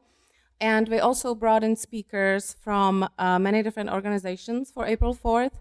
So we had speakers from Buddhist Church of California, Brahma Kumaris, Calvary Presbyterian Church, Bay Area Jewish Healing Center, United Muslims of America Interfaith Alliance, and St. Mary's Hospital. So the program brought in a lot of people, and let me just say that patrons who were not able to come to April 16th program to complete their Advanced Healthcare Directive, they're welcome to come to May 7th, because this topic is going to get discussed again in our program on how to die in California. We are bringing in speakers from Compassion and Choices, Bay Area End-of-Life Options, Hospice by the Bay, and Final Exit Network. So this is just a lineup of programs that we have in the series. And as far as I am aware, we are the only public library that covers this topic this extensively. We know that there are dead cafes cropping up all over the place, and people are actually interested in discussing the topic. So we are just trying to meet the need of our aging population and baby boomers and give them an opportunity to be informed about the topic. So in conclusion, April 16 was a success. We have delivered 14 Advanced Healthcare Directive workshops throughout the city, brought it to our communities through our community branches, and had a really successful attendance for our first two programs in our Death and Dying series. So we would like to continue the larger conversation around death and dying through the series. And yeah, we are looking forward to doing more programs for our patrons. Thank you. Thank you for your leadership, Jana. Next, we have Kate Epler, the manager of the Bridge at Maine. She's going to give us a preview of what's on tap for the upcoming Connect with Tech Week. Hello, commissioners. How are you? We're great, thank you. Connect with Tech Week. It's our 3rd annual, and it is coming up this month, or next month, sorry, May 5 through 11. In my head, it's already May. So I'm here to just give you a brief overview of what it is, why we do it, and some of the new exciting stuff for this year. So again, this is our 3rd year. And this year we have over 80 events. It just gets bigger every year at 19 SFPL host locations and 10 partner sites as well. We have events that will be of interest for parents and teens, seniors, people with disabilities, job seekers, entrepreneurs, and classes in Cantonese, Mandarin, Spanish, and Tagalog. So these are all classes about technology skills. Maybe you're just getting started with computers, maybe you need to upskill, maybe there are topics you want to discuss. There's a wide range of opportunities to connect with tech. So why do we do this? San Francisco still has a digital divide. There are 100,000 people that don't have internet access at home. This is a higher frequency problem for socioeconomically or economically disadvantaged communities, limited English populations, older adults, and people with disabilities. This map here is the Digital Divide Index. It's calculated by Purdue University. And it's they've developed a formula. It's a combination of infrastructure, where is the broadband going, and also socioeconomic information. So as you can see, there's sort of different pockets around the city where people are still not connected. Luckily, the library can help. In many of the areas where the problem is most severe, we are one of the only resources for getting online and learning new skills. And starting this year, we have started to sort of measure how effective we are in this area using Project Outcome, which is a survey tool developed by the Public Library Association. After each computer class, participants rate their experience during taking an immediate survey, if they feel more knowledgeable about digital resources, if they intend to apply what they just learned. And excitingly, if they're willing, they receive a follow-up email asking them if they are using the skills that they learned and what sort of effect that class has had for them. I think these results are exciting. I completed a task I could not do as well before, 100%. And I used digital skills I learned to do something new or different, 96%. So the library can make a difference in this area, which is part of what inspires Connect with Tech Week. So this year, the team digital inclusion of over 30 community partners this year from business, from community benefit organizations, other city departments, convened and began to plan what we would do, picking subject tracks and deciding sort of what was going to be important for this year. And one of the things that emerged from this planning were some really exciting sort of festival and fair type events. Of course, there's the Tech Expo, which is an exciting opportunity to learn about free resources and try out new technology, maybe assistive technology that can help you use computers when it's been difficult for you physically. Also sort of adaptive video game controllers. We have virtual reality experiences you can try out at this Tech Expo. And also there are going to be cookies. So we're excited to give people a snack. Ask me about tech at the Women's Building. They're a new partner this year. I'm really excited to have them on board. That's going to be an open house to bring your questions, hear about tips for online banking and safety concerns there, and people will have a chance to win a computer. And this will be a bilingual event in Spanish and English. The Bayview Branch Tech Fair and Connect with Tech Visitation Valley. So that map I showed had some digital divide areas in the southern half of the city, so we really have tried to pay extra focus. The Bayview Branch Tech Fair, I'm excited to say that Tech Exchange, also a new partner this year, is donating 150 refurbished desktop computers to be given away at this event. And they're bringing IOUs if they run out. So that's very generous. We're very excited. It's going to be a 3-hour event. You'll be able to see some sort of robots in action, get assistance with your device, learn about connecting to low-cost internet, get some help sort of setting up the computer that you just received. It's going to be wonderful. So we're very excited about that. And then Visitation Valley, we're hosting 5 or 6, I can't count my bullet points, I guess it's 5 classes at the library and at community partner sites in the area in Cantonese and English for both computer basics and for having a little fun. And for attendees at those classes, we're also raffling off 3 refurbished desktops, which come to us through Tech Exchange and the city's Office of Digital Equity. So we're gearing up. Please do help us spread the word. And our website is beautiful this year, many thanks to web services, and conveniently written across the top of this slide, if you would like to check it out or pass on the word. Thank you. Thank you, Kate. And I do want to acknowledge Kate's leadership and hard work. She is essentially coordinating a citywide program with lots of partners, community-based organizations, nonprofits, and city and county family, and the private sector. She's done a tremendous job, so thank you for all your hard work. And that concludes the city librarian's report. Thank you so much. We're going to open it up for public comment on this city librarian agenda item. Commissioners, Ray Hartz, Director, San Francisco Open Government. I've been, as I said, coming here for about 12 years now to the Library Commission meetings, and there is a fairly consistent pattern that I've noticed, is that when it comes to programming, you're always hearing about it when the program's over. If you look at 2 of these, one of them, the health one, was the 16th. The programming exhibition and programming highlights, basically half or more of the programs have already been held. And the only one that is a prequel was the last one, the computer. Now, on several occasions, I've heard members of this commission say, oh, I wish I would have known about that. And I've had that same experience. Sitting in this commission meeting, I think you guys should be the first ones to know. And one of the things that I would be looking at would be the following. In April, finding out about all the programs that were to be held in May, so that you could attend them if you wanted to, or you could ask questions about them, or make suggestions about them. And then in May or June, have the same person come back and say how it went. That's something we almost never hear in the Library Commission meetings. Results. What actually happened. Now, I've heard also on a number of occasions, people say, oh, outreach. Well, if you don't know about these programs until after they're over, what is the likelihood that many San Franciscans are in the same position? I mean, for heaven's sakes, you are in the catbird seat as far as knowledge. You should be the ones who know before anybody in the public realm, because you have access to all the people who are planning the programs and scheduling the programs. So I don't know about you, but I would prefer to come to these meetings and have people coming in telling you about the programs that are coming up, not the programs that are already over. Perfect example is the last one.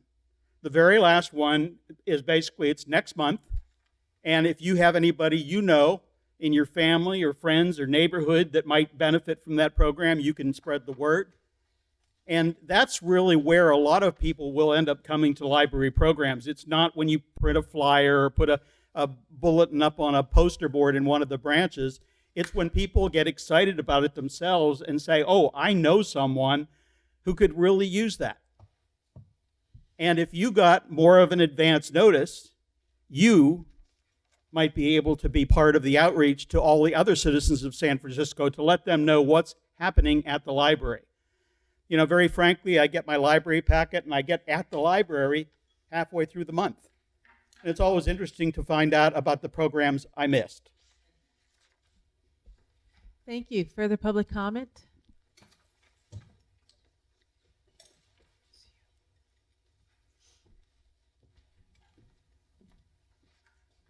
Peter Warfield, Executive Director of Library Users Association. Thank you for the reports. I would like to ask for a copy of what was given to the library by the presenters on the jail program. I'd also appreciate if the Library Commission would tell folks that they should provide materials for the public as well, since this is a public meeting. So I'd like to request a copy of what was handed out there. I also can't let go by the comment about Park Branch having a historic review under the Branch Library Improvement Program, which is something that Kathy Del Neo mentioned. The Park Branch Library had a historic review because Library Users Association made a fuss 9 years into the program, the BLIP program, and there had been no review whatsoever of any project by the Historic Preservation Commission in this city. And they were only able to make some minor tweaks, even though they had some major concerns about the design of the changes to the Park Branch, because they had already gotten approvals from planning and whatnot, so that the Historic Preservation Commission was simply too late for that to make substantive requests for change and others. The BLIP program also recognized the destruction previously of historic libraries and the qualities that they had. In some cases, the request for historic designation was made after renovations that destroyed much of the historic value. With respect to the reports we got now, I'm very concerned that the Tech Connect, while it has some good features, is another rah for tech with much too little warnings and concerns about the problems of tech. There's all kinds of information coming about huge privacy invasions from Facebook, from the internet in general. And I could cite you chapter and verse. Just the last New York Times had a whole section on these privacy invasions and exploitations of the public. And to lure people into here, Facebook, connect with friends and relatives in Tagalog, first page. Yes, there are some small warnings, avoid scams and spies, but there's nothing really comprehensive. I don't see the ACLU here. I don't see Electronic Frontier Foundation here with their serious warnings about privacy and other threats by the internet and other downsides. I'd be very happy to provide you, for example, Shoshana Duboff talks about in her book, The Surveillance Economy, the Surveillance Society. That has to be more from an independent library, not just rah-rah for tech and for Facebook. Further public comment? Okay, seeing that there's none, I'm going to open it up to commission discussion. We have Michelle, We have Jana and we have Kate available to us. So any of the three of you, just make sure that you come up to the mic to respond to any commissioner's question or comments. Commissioner Ono. Hi, thank you, Jana, Kate, and Michelle for your presentations. Jana, for your first presentation before the commission, I commend you. You did a great job. And I see that since you had 2 events in March and April with overflowing crowds, I guess our marketing was well received and it was far reaching. Do we have any idea what the May 7th expectation is, or are we having a room big enough? So thank you. So we have done on all the programs in Death and Dying series, we have done extensive outreach. We went to Aging Gracefully fair that took place at UCSF. Then we are going out to the community every month. One of our librarians, actually Janet Tom, who came up with the series, she has done extensive networking and she is well known in community. And she is speaking to all her community groups to promote the programs. As far as the May 7th program, we're also expecting a big crowd. And all the programs are going to take place in the Latino Hispanic room. So this next time we'll definitely be prepared. We'll crowd in as many chairs as we can. And we'll see what we get. What time is it? I believe it's actually in the evening, usually around 5 o'clock. I like how we learn from past experience and we get a bigger room. And regarding the Tech Week, thank you very much, Jen. Regarding Tech Week, this is the 3rd year, and the first 2 years I would like to know what our trends has been. Is it going up or flat? Has interest grown? Interest has grown. The team that puts this together has certainly grown. Last year, I think we had 17 logos on the booklet, and this year it was over 30. So the graphic designers are like, "What are you doing?" Attendance has been pretty good as well. You know, Computer Basics is not always a massive crowd event. It's a high touch experience. People tend to need a lot of one-on-one help. And it's important that we have a range of experiences in this week, because when we're really trying to connect people who don't know how to use computers yet, they're going to need some one-on-one attention. So some things we do, keep small. There are events that come with childcare, and attendance is limited for those necessarily because the babysitters can only handle so many. So it's not stadium crowds, but the attendance has been steady over the years, even as the programs have increased. And I miss who is donating the renovated? It's an organization called Tech Exchange, which takes donated equipment and refurbishes it and gives it to nonprofits and events like ours. And it also trains people on how to renovate the equipment. Yes, that's right. Okay, great. Thank you very much. Any other questions or comments? Commissioner Wong. Hi, Kate. Again, sorry. Can you a couple questions on the process of putting together Connected Tech Week? What is? Can you tell me about your approach that you've taken and coordinated with respect to partnering with the private sector? So different ways the private sector is involved? Yeah, and just how you think about it. Who do you approach? What types of discussions do you have? What do you look for in a partner? Things along those lines. The event is supported by Microsoft. This is our 2nd year with a donation from Microsoft that we use for sort of costs associated, some extra promotion, things like that. The rest of our corporate partners are actually donating time and expertise. And so in that sense, we look for promotional help, we look for volunteer help, and if their business is something that could potentially be relevant for the audience, and in some cases we look for their help to teach that and bring that expertise on how to use the product. So the planning meetings are a really sort of fun experience, and I encourage you guys to join us next year. We get started in December, and the first session is really sort of like a brainstorming of like what's important, what are we seeing out there in the community, and then the next question is who can help, like who needs to be in the room, who can contribute some time or some talent to making it happen. All of our presenters are doing it for free, including the EFF. Thank you. I would love to keep me in mind next time. I expect with so much private sector tech presence in the city, and I come from this world too, that I know for sure that there are many people who look like me and come from my background, that there are scores of folks who would love to contribute and get plugged in. Honestly, I think the first time that people ever hear about this is seeing an advertisement on the bus or something, and it's the only exposure that this cohort of people get. And but I definitely expect this partnership to grow and expect it as it should, because of how much industry presence there is. So of course, definitely happy to share offline, and something I'm really excited about as well. So yeah, very much looking forward to that. My second question is relating to the thought process of building in things like information literacy, digital literacy, safety training, things along those lines.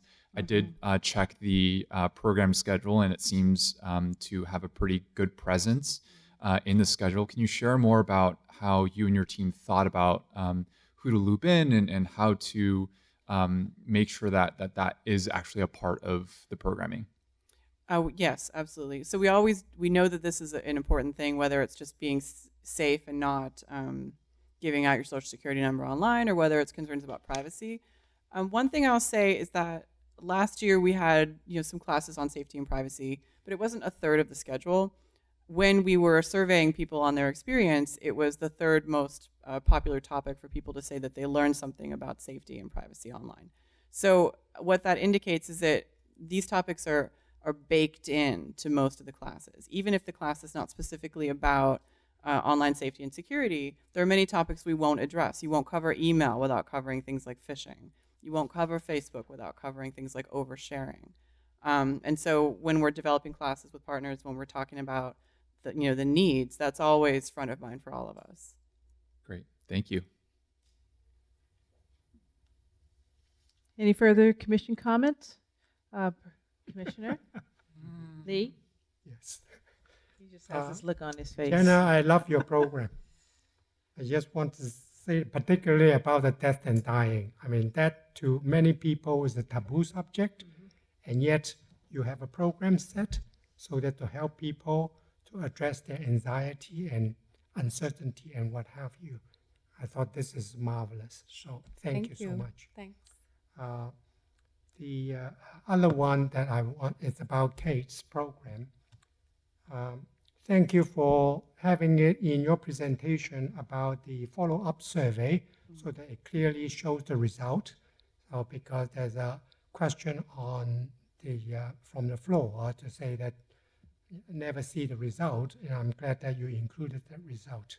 So it shows that the result is there, and it actually contrasts to the national. It does better than the national. So thank you. Thank you. For sharing the result. For the May 7th, the tech partners, I would not be able to attend, meeting conflict. But the other one that I find it very interesting is the fixed computer for free, which is the WeWork Golden Gate Center. So I thought that you have a lot of variety in the program that you have in providing, and that's excellent. Yeah, that's a wonderful event that really shows the partnerships that develop between organizations when they work on this week. That's the St. Anthony's Tenderloin Tech Lab, which is a computer lab in the Tenderloin, and the Stride Center, which does computer tech training and computer repair. What is it? The Stride Center. Stride? Stride, yeah. Where's that? They're in Oakland. They actually have centers pretty much all over the East Bay, and I think they're also in San Jose. Okay. So they come across the bridge to do this. Great. Thank you.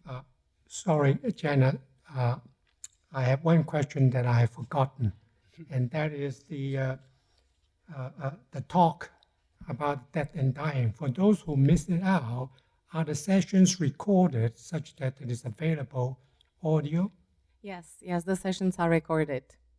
So So we people don't can have- actually so- look it up on the San Francisco Public Library and So listen. actually, the sessions for the two programs that we had were recorded, and we are editing the videos right now, but they will be shared when they become available.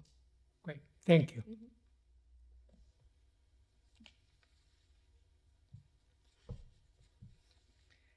So I want to thank each one of you for your area in the city librarian's report. I'm a trustee of the San Francisco Interfaith Council, and I knew that your colleague, you're one of the librarians, she was out working the crowd that morning on a particular meeting.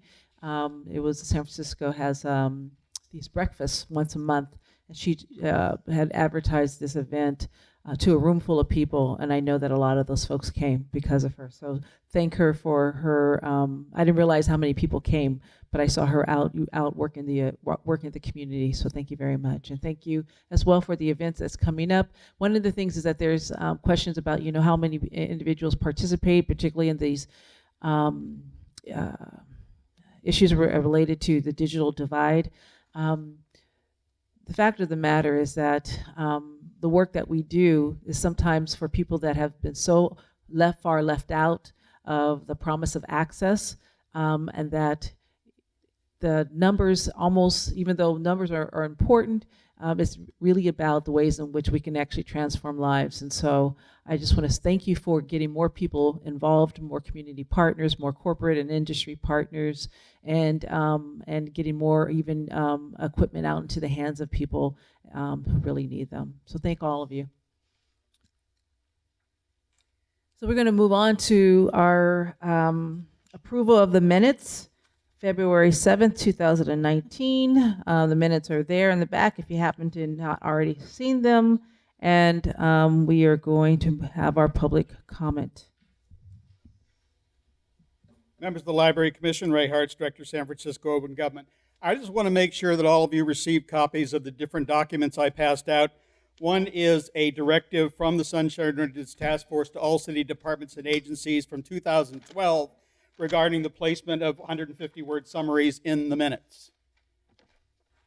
And the second one is a letter to the city attorney, Dennis Herrera, regarding the task force's decision regarding that matter and disagreeing with his advice to the various departments.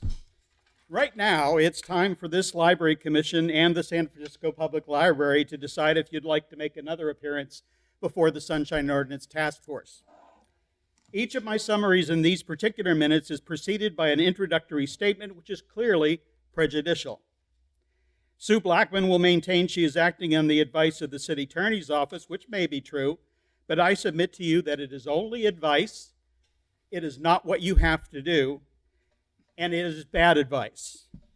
If you look at the letter that was sent by the task force to the city attorney and look at the back page, the third paragraph from the bottom, it says the task force notes other commissions have placed a disclaimer on the attached summaries that the summaries are not subject to approval or verification of accuracy by the commission.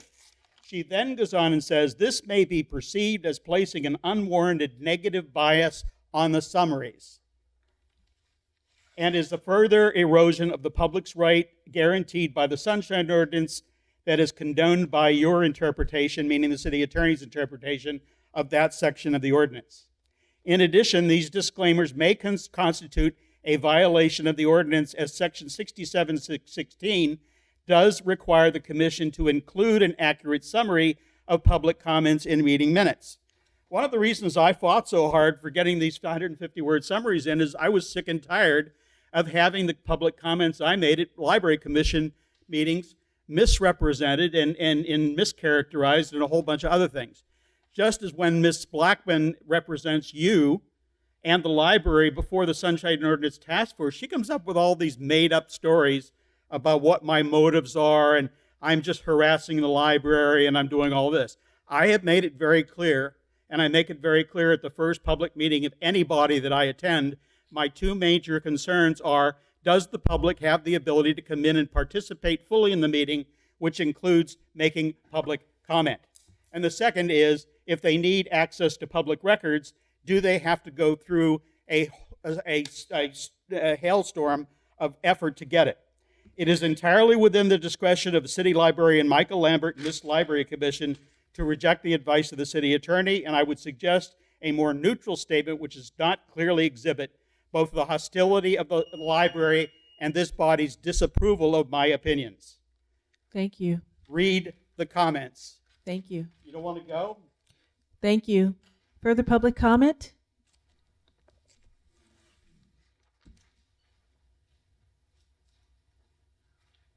Peter Warfield, Executive Director of Library Users Association. Mr. Hart certainly has a valid point. The disclaimer is very casting a very negative shade, if I may say, on the following material. Nothing wrong with saying that it's provided by the speaker and is included as required under Sunshine 67 point whatever section. Unfortunately, there is no verification or approval of the accuracy of anything in the Library Commission in your own minutes. You might want to put that disclaimer on all of your minutes, on every paragraph. Nobody other than yourselves has approved or looked at the accuracy or even considered any such thing with respect to the Library Commission minutes. And in fact, you might add that when folks have corrected you factually, you have routinely ignored making the corrections. With respect to the February minutes, the public comment that I am shown as making under general public comment, I believe one of my concerns with the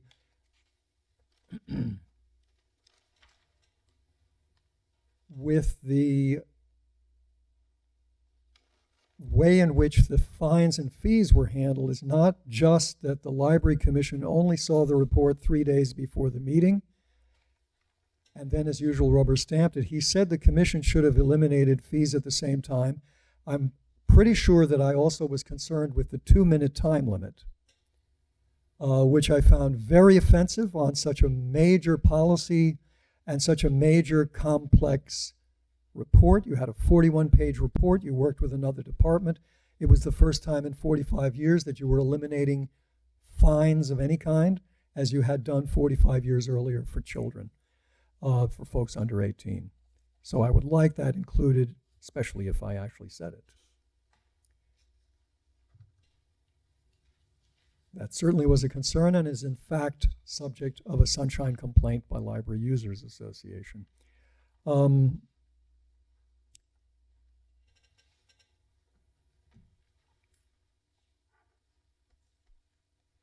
It's not clear at all what was said with respect to agenda item 3, and I would like that reviewed.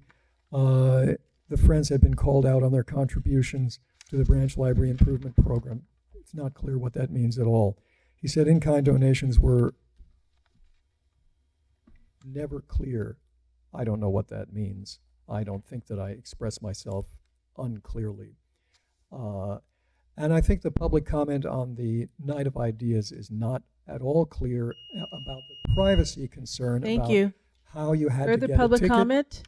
for Further that event. public comment? Thank you. Is there further public comment?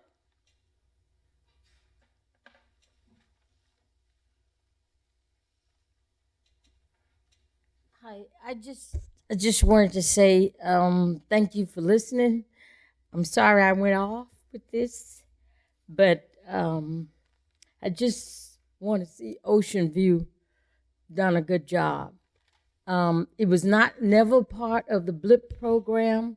When we had it renovated, all the other libraries say, we want a new library. And that's how the BLIP program came about.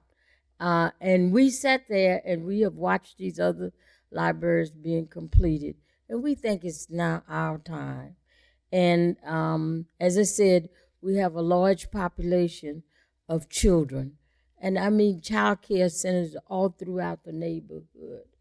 And we really need the space, and we really do use that community room. I remember Reno, that's what we wanted. We didn't have anywhere to go to meetings and what have you, and we wanted that community room. And I see it's being used not only for the community, but it's used for other kinds of programs too. And lastly, I want to say congratulations to Michael Lambert. And I know you and I can work through this. And I will do it with rational persuasion. I will do it with you with rational persuasion that this needs to be done. I'm 82. I'll be 83 at the end of this month. And I will be here as long as I have strength. Thank you. Further public comment? Seeing that there's none, commissioners, this is an action item. Is there any comment on the minutes? Any discussion? Seeing that there's no discussions or comments, is there a motion to approve? I move. We have a motion to approve. Is there a second? I second. Okay, any additional discussion? Okay, all those in favor to approve the minutes of February 7th, 2019, say aye. Aye. All those opposed? The minutes are approved as noted. So we're going to move to our final item, which is an additional, the last action item of the commission this evening. You have a draft copy of the agenda. The final copy was sent out on Monday. It's adjournment in memory of Paul Underwood, former Assistant City Librarian, and Nina Yerkelson, Council of Neighborhood Libraries member. And there's an explanatory document for Paul Underwood, which is his actual obituary. Thank you, President Wardell. Library staff appreciates this opportunity to pay tribute to former Deputy City Librarian Paul Underwood. You have a copy of the obituary in your packets. Paul Underwood passed away in San Francisco on February 9th. As noted in his obituary, Paul Underwood was a resident of San Francisco since relocating from Michigan in 1984. His library career saw him contribute in leadership capacities at the San Jose Public Library in San Mateo County and here at the San Francisco Public Library. He was highly regarded by staff and colleagues in the region. Upon his retirement in April of 2006, Paul Underwood was recognized and honored by the San Francisco Public Library Commission for his high ideals of professional achievement, personal character, and public service leadership. I also appreciate the opportunity to pay tribute to Nina Yerkelson. Nina was a member of the Council of Neighborhood Libraries who represented the Bernal Heights Branch Library. We recently learned that Nina passed away on April 9th. Valerie Reichert, the branch manager of the Bernal Heights Library, has shared that Nina Yerkelson was a longtime children's educator, a poet, and a library advocate. She ran the beloved Noe Valley Nursery School for many years and was a touchstone for the neighborhood's families. Nina was an active member of Bernal Branch's OWLS, the Older Writers Laboratory, and a regular attendee of the monthly jazz nights. She was very generous with her time and her support for the San Francisco Public Library. She served on the Council of Neighborhood Libraries since 2008, and she was an enthusiastic and passionate advocate for the San Francisco Public Library. She will be greatly missed. Thank you for your consideration of adjourning the Library Commission meeting this evening in honor of Paul Underwood and Nina Yerkelson. Thank you. Thank you. We'll call our final public comment. Commissioners Ray Hartz, Director, San Francisco Open Government. And I would like you to take this as a case in point of critical commentary. Last year, Mr. Warfield and I both got up and said, we don't understand some of the people that you're adjourning on behalf of. We don't know who they are. We don't know why you're honoring them. And we said, gee, wouldn't it be nice if you included in the package something about this person so that if anybody was here that wasn't a part of the library, they would know who was being honored and why they were being honored. And here you have a perfect example of doing that. And very frankly, I think it's a minimal. If you're going to honor someone, at least have the courtesy and the intelligence to tell people why you are doing so. And that way, when the adjournment is done, people know that they are adjourning on the behalf of someone who contributed to the library or the community or whatever their particular contribution may have been. So don't take all the negative comments or the criticisms or the suggestions in the hostile way that has been the tradition of this library commission. I'm a great believer in something my great-grandfather used to tell me. He said, you don't have to be doing badly to do better. And it's very easy to simply have meetings where you look at the things you do and pat yourself on the back. It is much more difficult, but much more productive to look at the things you've done and ask, how could we have done it even better? Thank you. Further public comment?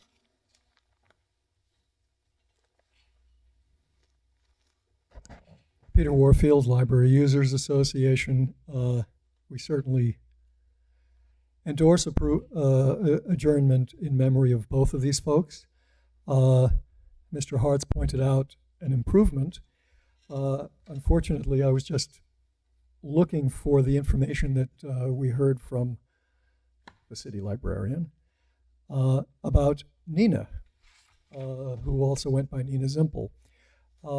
And unfortunately, the information that was mentioned about her, while I agree with it, I wish that that had been included as well with the information here. Nina was, I always thought I would see Nina bouncing down the street. She was full of energy. She was always in a great mood. She certainly was devoted to the library and to her younger children's, I don't know, nursery school or whatever she had in the neighborhood. But she was always, well, a lot of fun, really. And one had the feeling that she didn't stand on ceremony. You could talk to her about anything and you could say anything to her. And even if you disagreed with her, that didn't bother her. She would tell you right back what she thought. If she agreed with you, great. And if she didn't agree with you, she would tell you that, and she would tell you why. And there was certainly no hard feelings. And she was one of the most sort of lovely people to be in the presence of and to talk with. And we had a few disagreements about library stuff, but I'm smiling because she was, as I said, she was always willing to contemplate and listen to what you had to say, and she would take it in and understand it, and then she would give you an intelligent answer and blend it in with what she already knew and her existing opinion, whether she was going to modify it or change it or just stick to the original or give you some other information that maybe you didn't know and maybe you did, but that was why she was thinking the way she was. So I didn't see her at the Council of Neighborhood Libraries, but I'm sure that she was an enthusiastic and a contributing member there. And so I'm sorry to hear that she's gone. She was quite a ways older than most of us in this room, but she had a long and energetic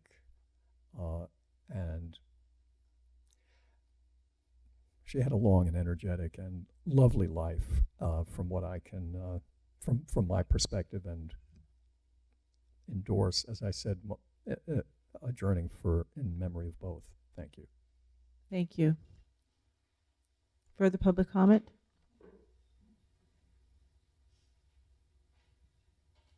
Hi.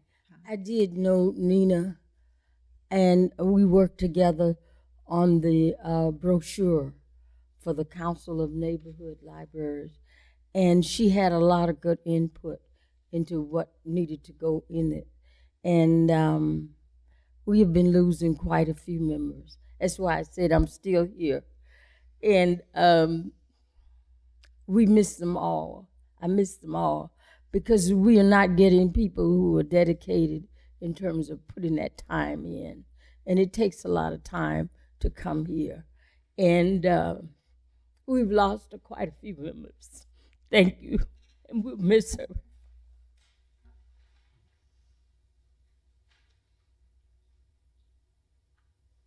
Good evening. I'm the chair of the Council of Neighborhood Libraries, and I had the great fortune to know Nina.